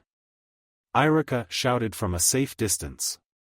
And don't forget, no Fuinjutsu inside. Yes, Irika-sensei. By Jiraiya-sensei. The students cheered. Jiraiya slipped the girl a level 1 Fuinjutsu book with a wink, which she returned. As they disappeared, Irika walked up. The Chunin was covering for their normal teacher while his class was on a field trip with his assistant. Thank you for volunteering, Jiraiya-sama.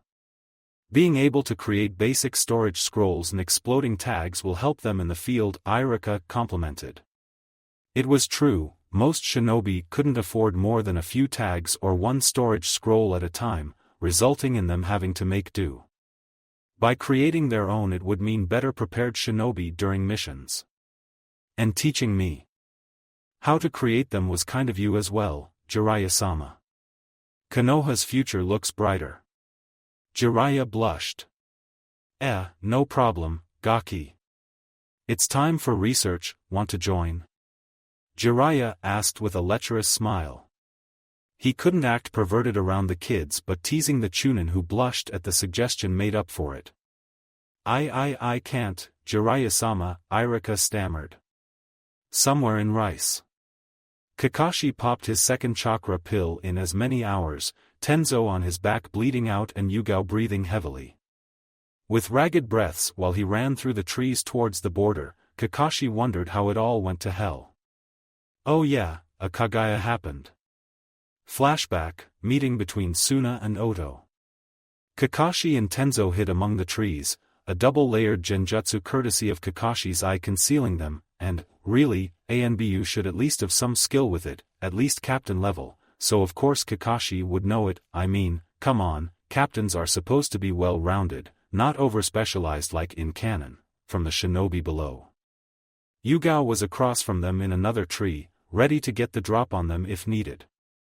Our Kazekage has agreed to meet with Orochimaru. But be warned, Suna won't take any treachery. A Suna Jonin, A-ranked, named Baki, Kakashi remembered, said after pleasantries. The Oto shinobi, a Kagaya based on the bone sword in hand and physical features, looked bored. Don't threaten my master, trash.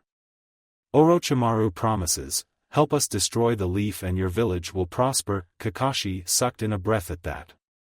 It was true, Suna was deliberating the pros and cons of betraying them, and with their biggest traitor no less. Though, by the look on Baki's face he didn't think it was a good idea either but followed orders. Plant a seed on the Oto shinobi. We'll find the base then leave. Kakashi signed, receiving nods from both. After the two departed, Kakashi quickly summoned Pakken and handed him a scroll with the information from the meeting.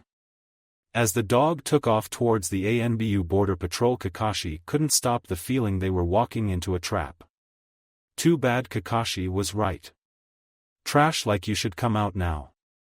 I'll admit you fooled me for a time, but holding a genjutsu while moving is difficult. Your lives end here, the Kagaya says, stopping in an open field that gave him the advantage. Abort. Leave, now. Kakashi ordered quickly. Kakashi had seen one Kagaya in battle during the Third War and didn't wish to fight one himself, especially when the teen started having black marks covering his skin. The three bolt back through the forest, but it turns into a game of cat and mouse. With them being restricted to using basic jutsu not unique to them or Konoha, they were easy to pick off. Within minutes Tenzo had been hit through the stomach and shoulder with long bone spikes, while Yugao got a sliced side from one of the Kagaya's finger bullets he could use with frightening ease. Kakashi avoided injury and used 6-hinged mud clones and quick-release traps he'd had set up beforehand in case of pursuit, leading their pursuer away as he hit himself and his injured comrades. After cauterizing Tenzo's stomach wound, Kakashi and Yugao took off, pumping chakra into their legs. End flashback. That was 12 hours ago and Kakashi still couldn't rest.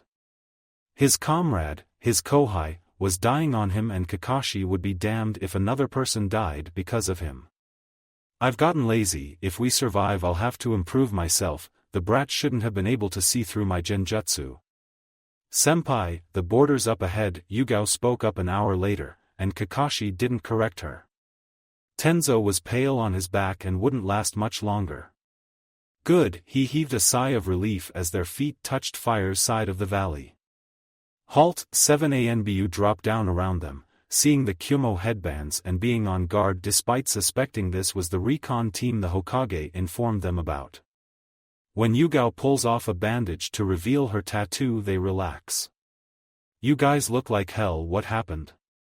A captain, Hawk asked with worry. Medic first, Kakashi managed before passing out from chakra exhaustion and chakra pill poisoning. Taking 4 of the military-grade chakra pills tended to do that to you. Orochimaru's base. They got away, Orochimaru hissed in annoyance. The trail was lost. Where did they come from? Kyumo, Orochimaru-sama. I captured one mud clone, a female one, before it dispelled. They were missing Nin looking for sanctuary but didn't like the thought of you, the teen Kagaya said.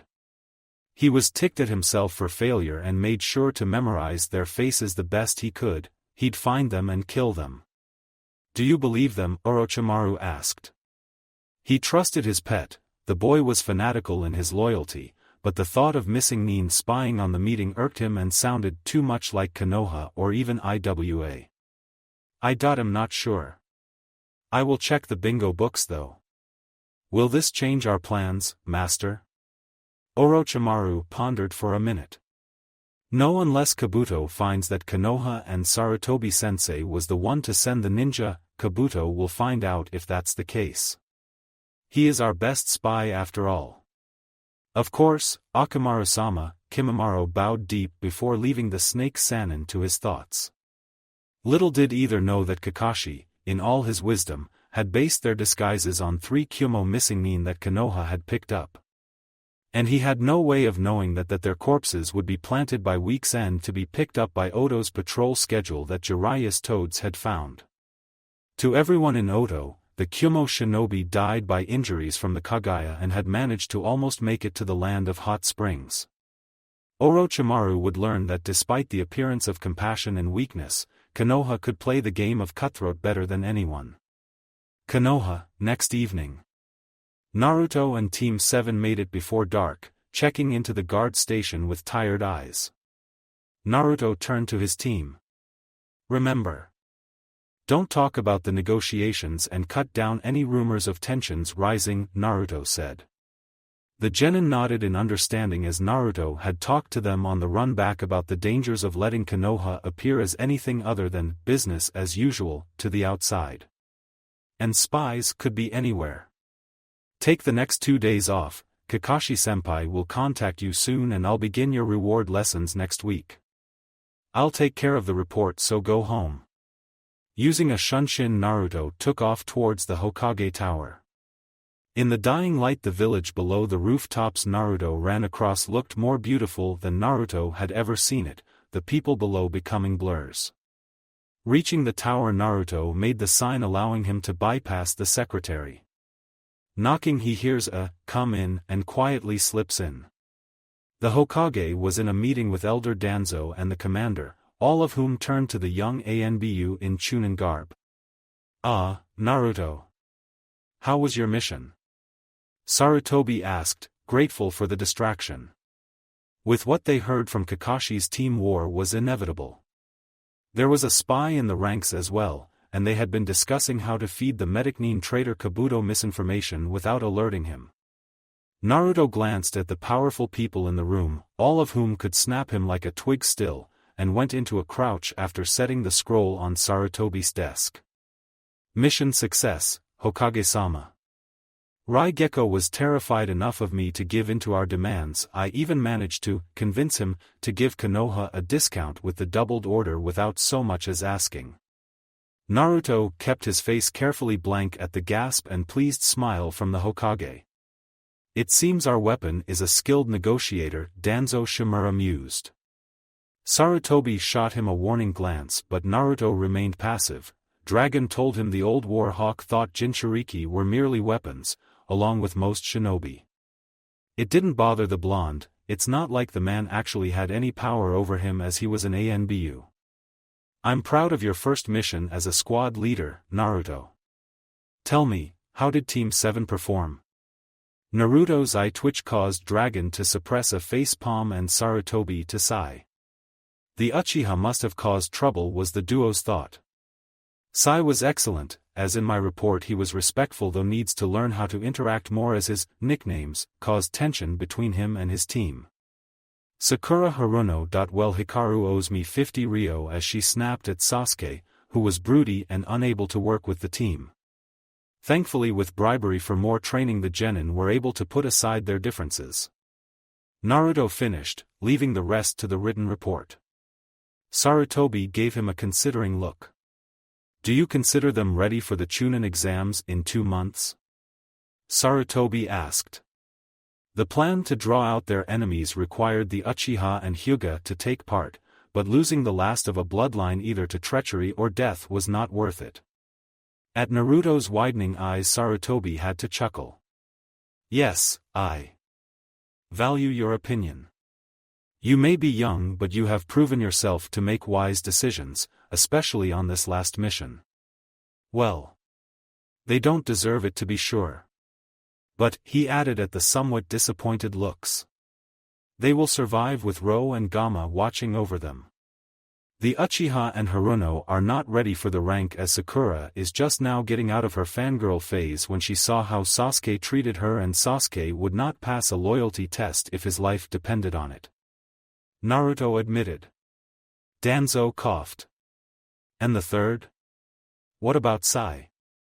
The undercover handler is almost Jonin level and I have no troubles with him, Naruto shot back, not liking his games. Everyone knew the pale boy was Danzo's, so why beat around the bush? The mummy sent a pleased hum but didn't confirm or deny it. And his training? There is some who voice their desire to see Sasuke learn higher level techniques, and the elders wish Kakashi to start on training his Chidori. Sarutobi looked pensive at the thought. Even Kakashi had shot down the notion of upping the Uchiha's training. Naruto scoffed. Absolutely not, Hokage-sama. Sasuke Uchiha still harbors dark thoughts about both his team and brother. He feels superior to everyone around him. If a traitor or another village offered him power, he'd leave Konoha in a heartbeat. Giving him instruction in jutsu unique to our village or has a high assassination ability would be foolish. Naruto wished for nothing more than for Sasuke to grow up as a loyal shinobi. That's why Naruto gave his word to help the Avenger kill Itachi, but until Sasuke stopped his path of darkness, any jutsu or instruction had to be handed out carefully. Thank you, Naruto. Kakashi and his team are in the ANBU hospital with injuries. Your captain and Yugao is there and will be until next week. Hikaru will run Team 7 for the foreseeable future as he is obviously a good influence on them, and Ro will be split for a month except for team exercises. Will I be able to visit my captain? He asked in concern. Sarutobi shook his head. Not for a few days. Tenzo is in isolation as his wound was infected with both Kakashi's and the Kagaya's chakra. Kakashi and Yugao you can see tomorrow. Naruto inclined his head. The obvious question, where would he go for the time being? Dragon spoke for the first time. You're to continue training with the Hokage and Toad Sannin and be on a fill-in basis, Mouse. Additionally, Hayate Gecko requested you for a mission due to your unique henge. You're to meet him in 3 days. Dragon spoke with hidden amusement, which led to Naruto having a sinking feeling. Dragon being amused about shinobi matters usually led to embarrassment or pain to all others involved. But, Naruto was a loyal Konoha ANBU, and ANBU don't question their commander. Of course, Dragon-sama. Is that all? You may leave now. Meet me at our training grounds tomorrow at 9 am, Naruto. After a final bow, Naruto disappeared and headed for his apartment. Naruto knocked tiredly on Hikaru's door and sighed when it became apparent the older teen was gone. Probably at a bar with girls, he growled in annoyance. Using the key Hikaru gave him, Naruto crept inside. Unlike most shinobi, Hikaru had no trap set up or seals activated. Tenzo, it'd be the end of him one day, but the Hyuga would just laugh it off. Still, what he lacked in traps he made up for in mess.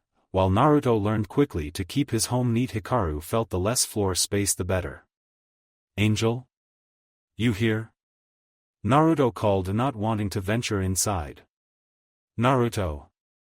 You're back, was the instant reply, and his feline friend run on the ceiling to avoid laundry, landing on his head in a happy heap. Whoa, when'd you learn how to tree walk? He inquired as the pair made their way back inside their own place.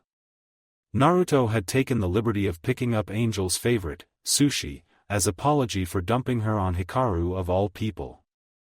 Thankfully, as the cat gorged, all seemed forgiven and forgotten. Dragon taught me. Now I can become twice as big, she said between bites. Naruto, sporting his own plate of raw fish and rice, was impressed. The hell cats normally couldn't change size before their 3rd year. Angel was barely 2. Congrats. Tomorrow we have training with Hokage-sama. I could teach you water walking if you'd like, he offered. Yes. Soon I'll be able to go on all your missions, the cat cheered. Naruto blinked then winced. So she wasn't over it. Angel, I'm sorry. I couldn't risk your safety. The cat looked up and glared with an intensity enough to shame a Hyuga. And I'm your partner Naruto. I can take whatever you can. She insisted. Tell you what, when you can use the 3 genjutsu Dragon-sama left for you in the scroll, can water walk, and are able to beat Tora in a spar no gen or ninjutsu, I'll take you along on every mission that doesn't need me alone. Is that fair? The first 2 were easy but the last one could take a while, just as Naruto intended. With this deal he'd be able to keep Angel inside the village with occasional patrols around for months. Tora was technically a house cat but Naruto had been friends with the she-devil since his 7th birthday. Through fighting and chase games the cat became Konoha's menace to Genin, not that anyone knew it was Naruto that taught the cat how to hide its tracks or the spots to aim for the most damage or the more recent ability to tree and water walk. It would take months before Angel could hope to beat the older cat without ninjutsu or genjutsu. In the meantime Naruto would prepare her to be deadly and untouchable. Deal. But just you wait, I'll beat that Tora before you know it. Angel declared. Meow came from the living room window. With practiced ease Tora unlocked the window and slid into the apartment, accepting a roll of sushi. Hey Tora. The daimyo's wife too clingy again? Naruto asked as he petted his visitor gently. Meow, Tora replied. Angel translated. She says. Yes, and I want to live here forever. Both residents looked in pity. The daimyo's wife adored her pet to the point of torture and would never part with Tora or else he'd have adopted her years ago. Why don't you stay here tonight, girl? You could show Angel how to water walk tomorrow in the bathtub, he suggested. Tora wrinkled her nose slightly. She liked it better before the black cat came along and it was just her in his life. Naruto sensed this and added incentive. If you do, you can hide here all day tomorrow. The seals will prevent others from being able to track you. Meow, she says fine, but that I better not take too long water walking. Why, you fat excuse of a cat. I'll learn it by tomorrow night. Angel vowed and launched an attack at Tora. Naruto ignored the familiar scene and got up. Alright, you two don't stay up too late, see you in the morning. Luckily Guy had his genin on a week-long training trip in a secluded training ground for survival training. Naruto could at last sleep in and visit his friends in the hospital before meeting with the Hokage. That's what Naruto wanted to believe. However, at 4 am a water jutsu hit him square in the face. You've had enough sleep, time for training. Dragon spoke in a cheerful tone. Oh, and letting Tora hide out in your apartment? I'll allow it, but I will blackmail you later, the commander added on at the sight of the 2 cats asleep on the floor, still tangled up from fighting into the late hours. Meet me at the training grounds in 5, and left through Naruto's bedroom window. Sadist, Naruto grumbled 30 seconds later as he was dressed in his full-on-duty ANBU gear and fitted his weights on tight. After filling up the tub and leaving a note for the cats, he followed his commander out the bedroom window. Dragon wasn't a cruel or sadistic man, really, even if he found immense joy in his youngest operative's cries of frustration as the boy kept attempting his new genjutsu, false surroundings, on Dragon. The commander didn't have the heart to tell him it was literally impossible to catch him in any genjutsu, much less a weak one.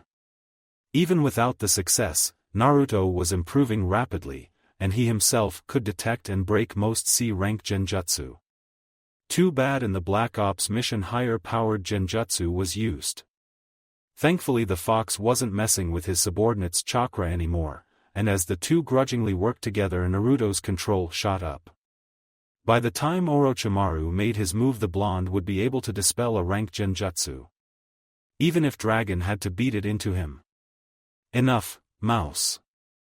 You did almost passable, the waterfall climbing is helping. Go work on the Rasengan while you wait for the Hokage. And the commander was off without a goodbye. Naruto huffed at the common occurrence and plopped down on the grass, rubber ball already in hand, eating a nutrition bar with the other. 20 clones joined him in intense concentration. Because of the Senbon balancing, Naruto was able to pop the rubber consistently by the time the Hokage showed up an hour later. Impressive, now you just have to ask Jiraiya for the third step. Sarutobi praised, walking up in his own training gear. Naruto beamed at the compliment. He always looked forward to his time with the third, even after everything. Now, let's see your water manipulation second step. I have a water jutsu for you, but we must get your manipulation up to par even with your reserves for prolonged battles. With fierce determination Naruto began the arduous process with 100 clones to push the waterfall up. Learning a non-primary element took twice as long, but Naruto wouldn't fail. His village needed him strong enough to fight a Jinchuriki report said could fully transform. You could let me take over and I'd beat that brat Shikaku back to the desert, Kurama offered. Naruto snorted.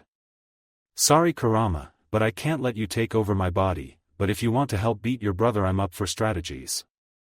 No thanks, just learn the damn waterfall trick. It can't be that hard, your mother did it in half the time. Kurama taunted. Naruto ignored him and turned back to his task. Soon. I can feel it. After an hour his clones dispelled in groups and another batch took the task back up. For the rest of the day Sarutobi decided to avoid the office work and help the real Naruto with taijutsu and battle tactics, by beating the crap out of him. When the sun set Sarutobi was still fresh while Naruto had various scorch marks, frazzled hair, and bruises. That was a good warm-up. I'll see you Monday Naruto. Remember that until Tenzo recovers you'll be having extra time with me. Oh, and enjoy your mission. Naruto simply panted back at the man from his heap on the ground. That night Angel found him and Naruto gave a groan of congratulations when she demonstrated being able to stand shakily on the water. The two slept in the summer air, proud but dead tired. 2 days later. Naruto walked towards the Hokage Tower in the afternoon with a chipper step. He'd just gotten back from visiting Yugao and a restrained Kakashi, the man hated hospitals with a passion. His senpai had cried and offered Naruto anything to be let loose. Naruto would have happily complied if the ANBU on guard weren't staring at him. He liked living more than having the copy ninja in his debt. Tenzo was still unconscious during the visit to allow his body to heal, but the ANBU medic assured him that his captain would be awake by the time Naruto returned from his mission. Inside the mission meeting room Hay-8 was already waiting, his two teammates Genma and Rado leaning against the wall. Well, if it isn't the mouse, oh, and you're a Chunin now. One step closer to Hokage, Genma smirked at Naruto's slight blush from the tease at his pre-graduation days. Quiet, Genma. Now that we're all here, this is an A-ranked mission. We're going undercover as a noble's daughter and her hired ninja escorts. To the land of tea there's a political gathering of the region's noble girls and her father is worried about potential kidnappings due to her young age. Naruto, you'll be henged into the girl seeing as your henge is actually a shape shift. The rest is in the scroll, but any questions? Hay-8 asked between coughs. I hate you, Naruto glared at his temporary captain. Hay-8 smirked while the other two sniggered. The quicker we finish the quicker we'll be home. Tsubaki-sama, he teased. We're ready for you now. Naruto cursed inside as the door opened and a 6-year-old girl walked in.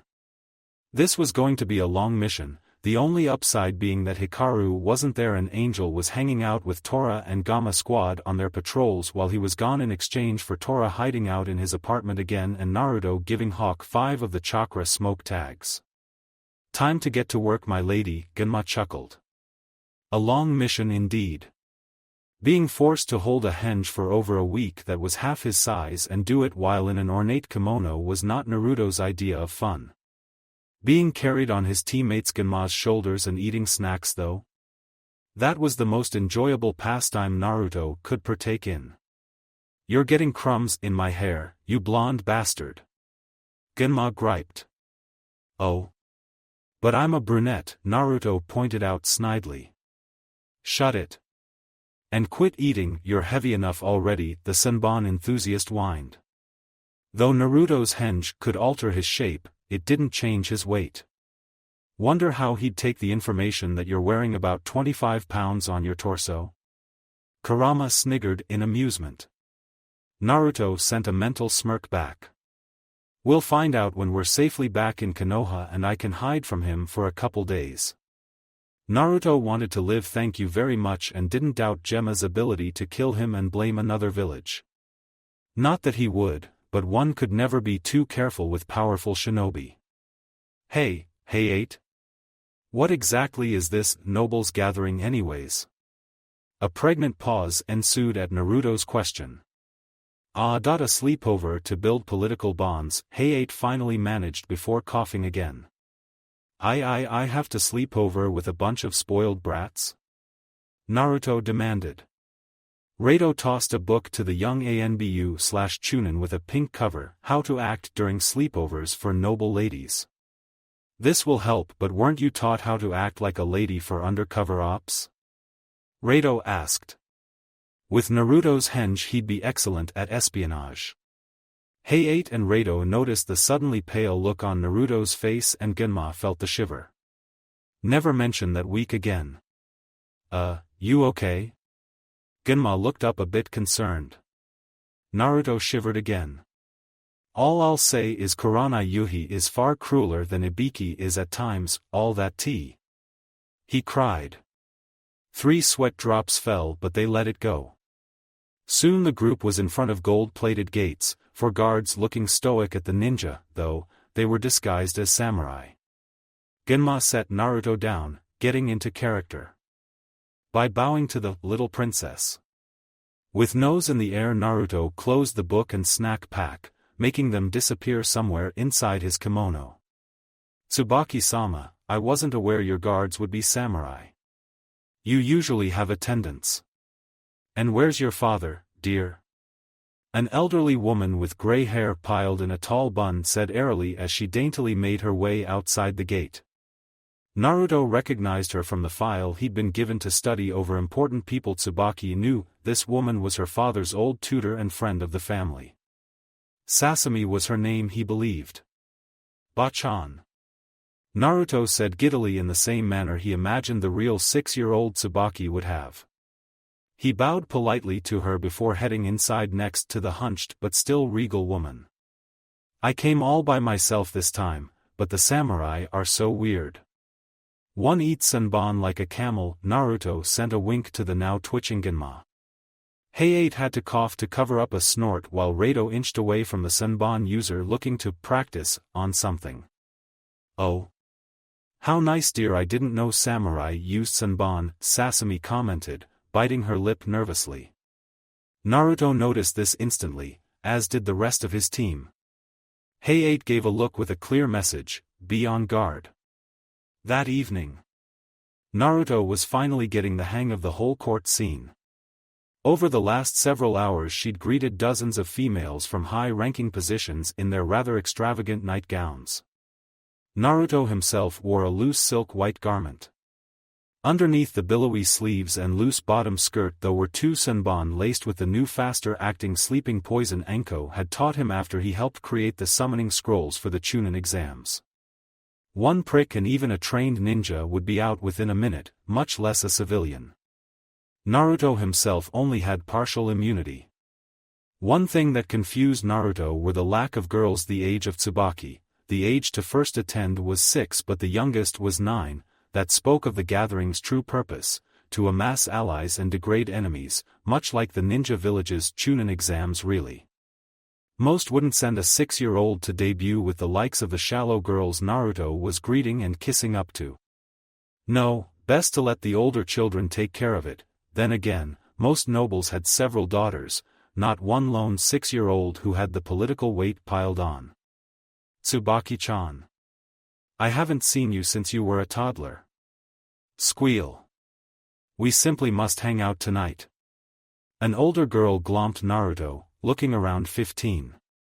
Wearing a black nightgown that fit to her form, The girl's silver hair and milky blue eyes made her rather exotic, looking for the normally mundane-looking nobles that relied on makeup and clothes to become so beautiful. At the questioning glance she looked sheepish. "Sorry, I should introduce myself, I am Hana Tachibana. Your father and mine joint own the Tachibana Juno Shipping Company and work together in the trading court." That's where he heard the name. Hana Tachibana, only daughter and heiress to her father's side of the company that dominated the shipping market. "Oh, of course, Hana-san. My father talks about yours often," Naruto lied, hoping it was true. Hana's eyes darkened slightly but was gone before he could notice. With a grin she pulled Naruto away in a very unrefined manner, not like the other nobles. "Let's go, Tsubaki-chan, we can eat the snacks before they come out of the kitchen." But the gathering, Naruto tried. It was now he wished his guards were here. Like most of the others, Naruto's team had been put into a bunker-like setting to keep assassination attempts or political by-play at bay. The best they could do was have Hayate send a shadow clone along with some of Naruto's hinged into the local servants. Apparently the bodyguards would normally be allowed to be in the hallways, but on coincidence, that changed this year, the first year the only daughter of Hiroshi Juno, co-owner of the new largest shipping company after Gato fell, was old enough to attend this gathering. Is really just politics. Most of those girls would just slow you down if you associate with them. "Oh, here we are," Hana said gleefully as she pushed Naruto into a room with her. The dim light and lack of food was all Naruto needed to know. This wasn't the kitchen and Tsubaki shouldn't trust this Hana person. It got worse when Hana suddenly became a kunoichi with the same build but black hair instead of silver. TSK, Tsubaki-chan. Didn't your father ever tell you to not believe everything you hear? And that old woman said you were bright for your age." With a smirk the girl walked slowly towards what she believed to be a trembling 6-year-old. Too bad for the girl that appeared to be a seduction and infiltration specialist, Chunin level by her chakra. Naruto could now feel once they were alone, he might not be equal to his peers, but he was an ANBU, and the girls in her field couldn't hold a candle to the ones in Naruto's. "Don't worry, I won't kill you, no, I'll just give you a little shot.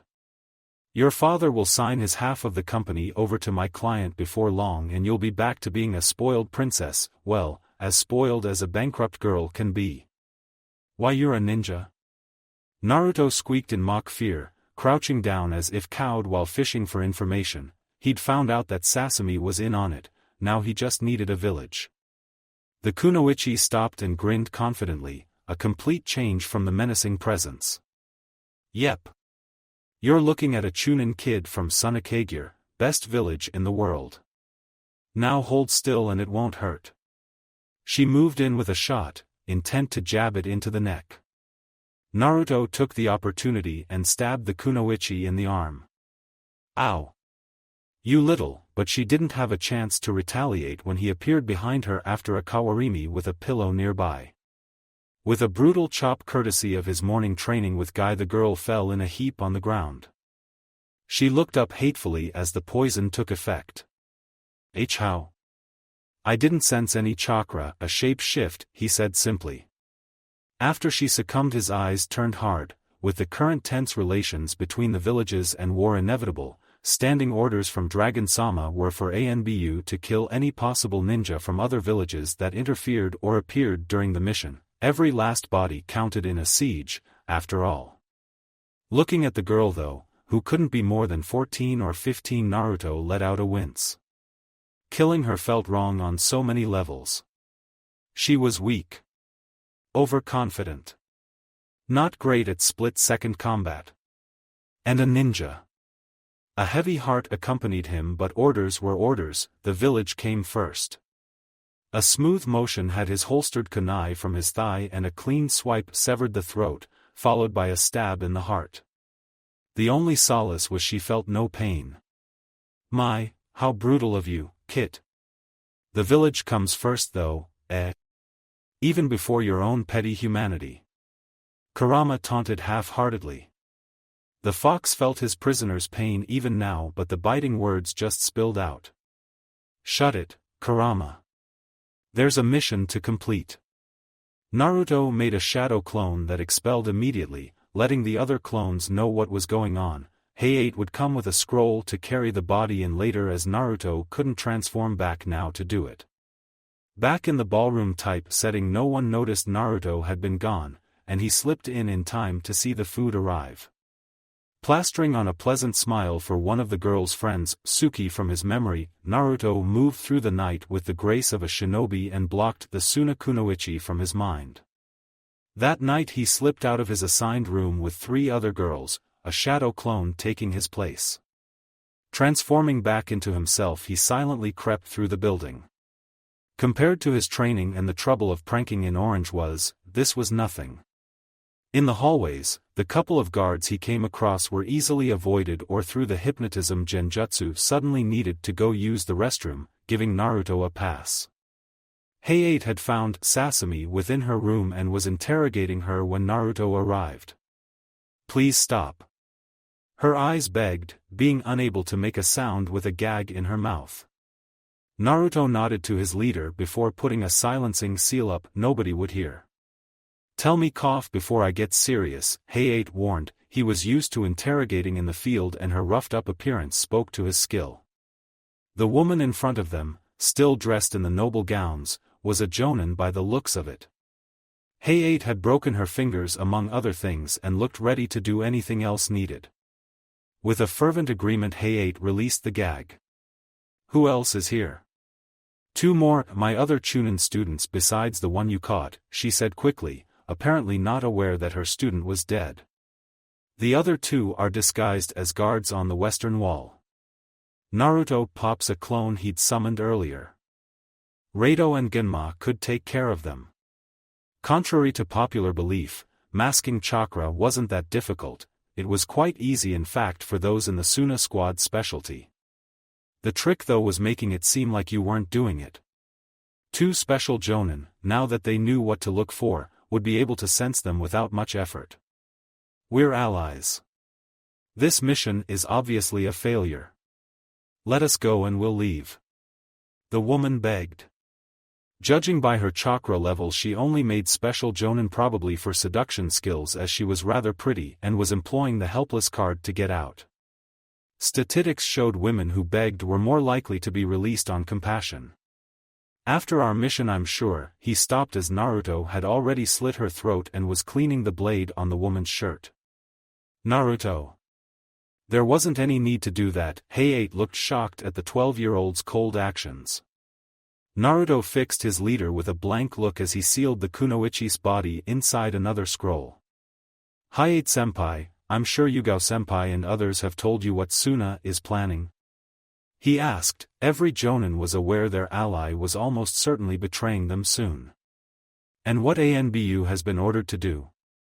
"Yes, but this isn't an ANBU mission, but I am still ANBU, senpai. Taking out a squad now, no matter how unused to combat they are, will potentially stop a Konoha shinobi from dying in the future," the blonde admonished. "I killed the other one for the same reason." "Your clone didn't say anything, I thought it was in battle," Hayate whispered. He looked at his temporary subordinate with a mix of respect and avoidance. Like most special jonin and above, Hayate was not above killing, but seeing Naruto kill so heartlessly was a bit of a wake-up call. Most had put the thought of war to the back of their minds, a nightmare none wanted to think about. Naruto had it at the front. His blonde teammate was a better shinobi simply because he did the hard choice to help prevent the what-ifs of war. He killed in cold blood today to save his village tomorrow, an ANBU agent indeed. "Let's go." A clone just dispelled, the 2 left are combat specialists and took the encounter beyond the walls. Genma and Rado are holding them off, but fighting in the dark and ninjutsu isn't their specialties. With a nod, the 2 shinobi raced to help their comrades. Several shunshin later, the duo come across the sparks of kunai and senbon clanging against one another in the crescent moonlight. Genma was more of a strategist than fighter, though his weapon's accuracy was top-notch. However, That didn't help as the dark made hitting the Suna ninja difficult. Both had wind affinities to counteract the weapons and the one fighting Genma appeared frighteningly proficient with it. Genma, back up Rado. Hayate ordered as Naruto's own wind jutsu blocked their wind from cutting the Senbon-eating man. Got it, was his curt reply before disappearing towards the sounds of Rado. Further off holding off the other Suna ninja. Naruto had trained with the sickly swordsman by his side multiple times, and as such didn't need to speak to know the jutsu the man wanted to use. Without a sound his sword channeled wind chakra. Konoha scum. Prepare to die, the black-clad ninja, perhaps Kunoichi, but Naruto didn't have the time to care, bit out while going through hand seals. Kurama, can I use your eyes? Naruto asked. When he used Kurama's demon eyes his sight became sharper, could see better in the dim lighting at night, and gave off a terrifying appearance. Let's see him piss himself, and Naruto's normal cerulean blue transformed into cat-like red slits that glowed in the night. Wind style, great hurricane, an almost vortex barreled towards the Konoha side.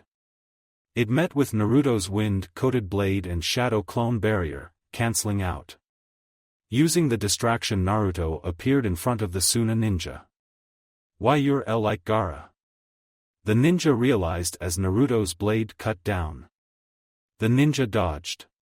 Demon! Was his shout as he jumped from tree to tree in a roundabout fashion. Perhaps, Naruto shrugged. Shadow clone jutsu, and 3 clones charged with swords. I'm a wind user, stupid demon. An explosion of air erupted from around him and took out the clones. Where'd you go, coward, was the frustrated grunt. Naruto had used the momentary distraction to use the headhunter jutsu to go underground. Right here. Naruto snarled under the influence of the slight Kyubi chakra, popping out of the ground below the enemy's feet, sword pointed upwards. A Kawarimi saved the man, reappearing several meters back. Perfect. Dance of the crescent moon. Several Hayate struck the surprised ninja before he could muster a Kawarimi or more wind. One Hayate struck a leg, another the back. The third impaled the stomach. The man dropped like a log, bleeding out. How? He said. Naruto looked down a bit sadly as his eyes, with it the bit of feralness that came with them, disappeared. You focused on one opponent and don't have enough chakra or experience to jump from one attack to the next to avoid me. Hayate explained while coughing from the high speeds he just produced. You were good enough for Chunin, but your cockiness in splitting up while facing Jonin and a Chunin, that was your downfall. Spare my teammates if you tell me something, Naruto prompted. The dying man didn't need to know what happened, and Konoha couldn't keep Suna prisoners without breaking the treaty, something that had to be done carefully, though it did happen. At the man's flinch of being asked village secrets, Naruto chuckled. No, not village secrets. I just want to know if it's true Gaara can fully transform. The spies heard rumors, but any confirmation was appreciated. Yes, and no one can kill him, not even the Kazekage. His sand has a mind of its own, the man spoke quickly even as the gut wound no doubt pulsated with pain. Thank you, Naruto. Said sincerely, and Hayate stabbed him in the heart. You knew all that, Naruto. Hayate said quietly. I know, but dying men have less reason to lie. Dragon taught me that. I just made sure I had all the facts straight. With a shrug and sealing of the body, the Konoha shinobi went towards their team. Yo, I take it you two finished up? Genma waved with his own scroll of the body. They'd take them back to Konoha for examination and mind walk if possible. Dead bodies were easier to hide than live ones after all. Several days later, Konoha. You four did well. Those ninja might have been less battle-ready, but killing them provided us with potential information. Mouse, excellent on following the standing orders. I know from your report that killing an incapacitated enemy is difficult, but in doing so you gave Konoha another advantage. Dragon complimented. Naruto puffed up a bit in pride while the other three looked a mixture of bored and uneasy. Killing defenseless foes that weren't against Konoha was something most normal shinobi didn't need to do in peacetime, and it had been years since Hayate did it. Killing every squad that went against you on missions was allowed but could spark tensions and in turn another war. But they were preparing for war. And even if not, the blonde next to Hayate smiling was like his girlfriend, the shadow protectors of the village ANBU. Thank you, Dragon. I am proud of you as well, Naruto. How are you feeling about it? The Hokage asked. He was now confident in Naruto being in ANBU, but doing what he did at such a young age could be stressful. I am fine, Hokage-sama. I hated doing it, but the village comes first. We protect from the shadows and take the dirtiness in life to protect the village. I would do it again in a heartbeat, Naruto spoke, echoing the words of the commander and other captains. Smiling in pride, the Hokage nodded. And that is admirable. You'll be happy to note the Tachibana noble and his accomplices have been arrested and are being dealt with. Lord Juno thanks you and has promised to hire Konoha exclusively in the future. That got smiles everywhere. To be assured to be a rich client's first choice meant Konoha would gain more reputation and higher wages. Finished being debriefed, Hayate offered to take the group out barbecue after they all had a chance to change. Naruto declined and darted off to find his partner after she wasn't in the apartment. I swear I need to learn those tracking seals, screw being level 4, this is madness. Naruto mentally screamed 2 hours later when he still couldn't locate the feline despite numerous stops along the favored hangouts. Finally he spotted Tora being chased by a genin team, Team 10 it looked like. When they lost Tora again, Naruto swooped down from a building, scooping his other feline friend up. Gotcha, Tora. His voice stopped any scratching. He looked at the fat kitty in his arms. Now where is Angel? When Tora suddenly looked everywhere. But at him his blood chilled. Tora, take me to Angel. Or else I'll never let you in my apartment again and put a tracking seal on you that links to your owner. That got the cat, and she led the unamused ANBU towards the hot springs. What the hell? Naruto balked. Jiraiya, his godfather, was spying on the women's side, like normal. What wasn't normal was him sitting on an enlarged angel struggling to hold the scale up and the sage's body weight. Being the size of a lion did that, it seemed. What are you doing, Jiraiya-sama? Shoo. Quiet Gaki, Angel, a bit larger please. Good. Naruto looked deadpan. Why is my cat your seat? Training. Now shush. Angel looked up with a save me expression. Grinning deviously he cupped his mouth. Pervert. There's a pervert. He screamed. Ten Kunoichi screamed and jumped over the wall with towels on. Angel instantly went back to normal and jumped into his arms. While Jiraiya met with a fitting fate, the duo discreetly used a shunshin. Gaki, you'll pay for that. All my lost research, I should kill you. Jiraiya cried as he sat down to a now ramen-gorging Naruto and fish-eating Angel. I am just kept giving the cat more with stars in her eyes. Please, you pervert. Besides, if you killed me you couldn't see me do this, and satisfaction filled Naruto's eyes as a perfect Rasengan came to life. Jiraiya looked gobsmacked. Recovering quickly, the man smirked evilly. Ah, my precious student. As you've now mastered that technique, it is my duty to assess you and your partner's skills through an all-out spar. Jiraiya grabbed the now trembling Naruto and Angel and took them away to the training grounds with a wave to the ramen stand. Why me? Was heard throughout the village. Konoha Hospital. Kabuto Yakushi couldn't keep the smile off his face as he left his boss's office. As head of both the ANBU and regular hospital, the lead medic had updated files on all the active ninja in addition to keeping his notes from every council meeting. Konoha had been lax for years, and even now it wasn't uncommon for bits of information to slip through. So they think missing ninja are banding together or are actually working for Kiri or IWA, heh? My, how convenient, best not tip them off to Orochimaru-sama's pact with Suna then. In the young spy's apartment a certain bandaged man was waiting, a man Kabuto personally hated with a passion after the attempted assassination. Danzo, he said neutrally. Danzo looked up. To what do I owe this pleasure? Kabuto, just dropping by. A certain snake and I could share a common goal and information, if you'd like some help that is. I'm listening. Kabuto said hesitantly. Thank you for watching. I hope you enjoyed it. Make sure to like and subscribe, and don't forget to share this video with your friends.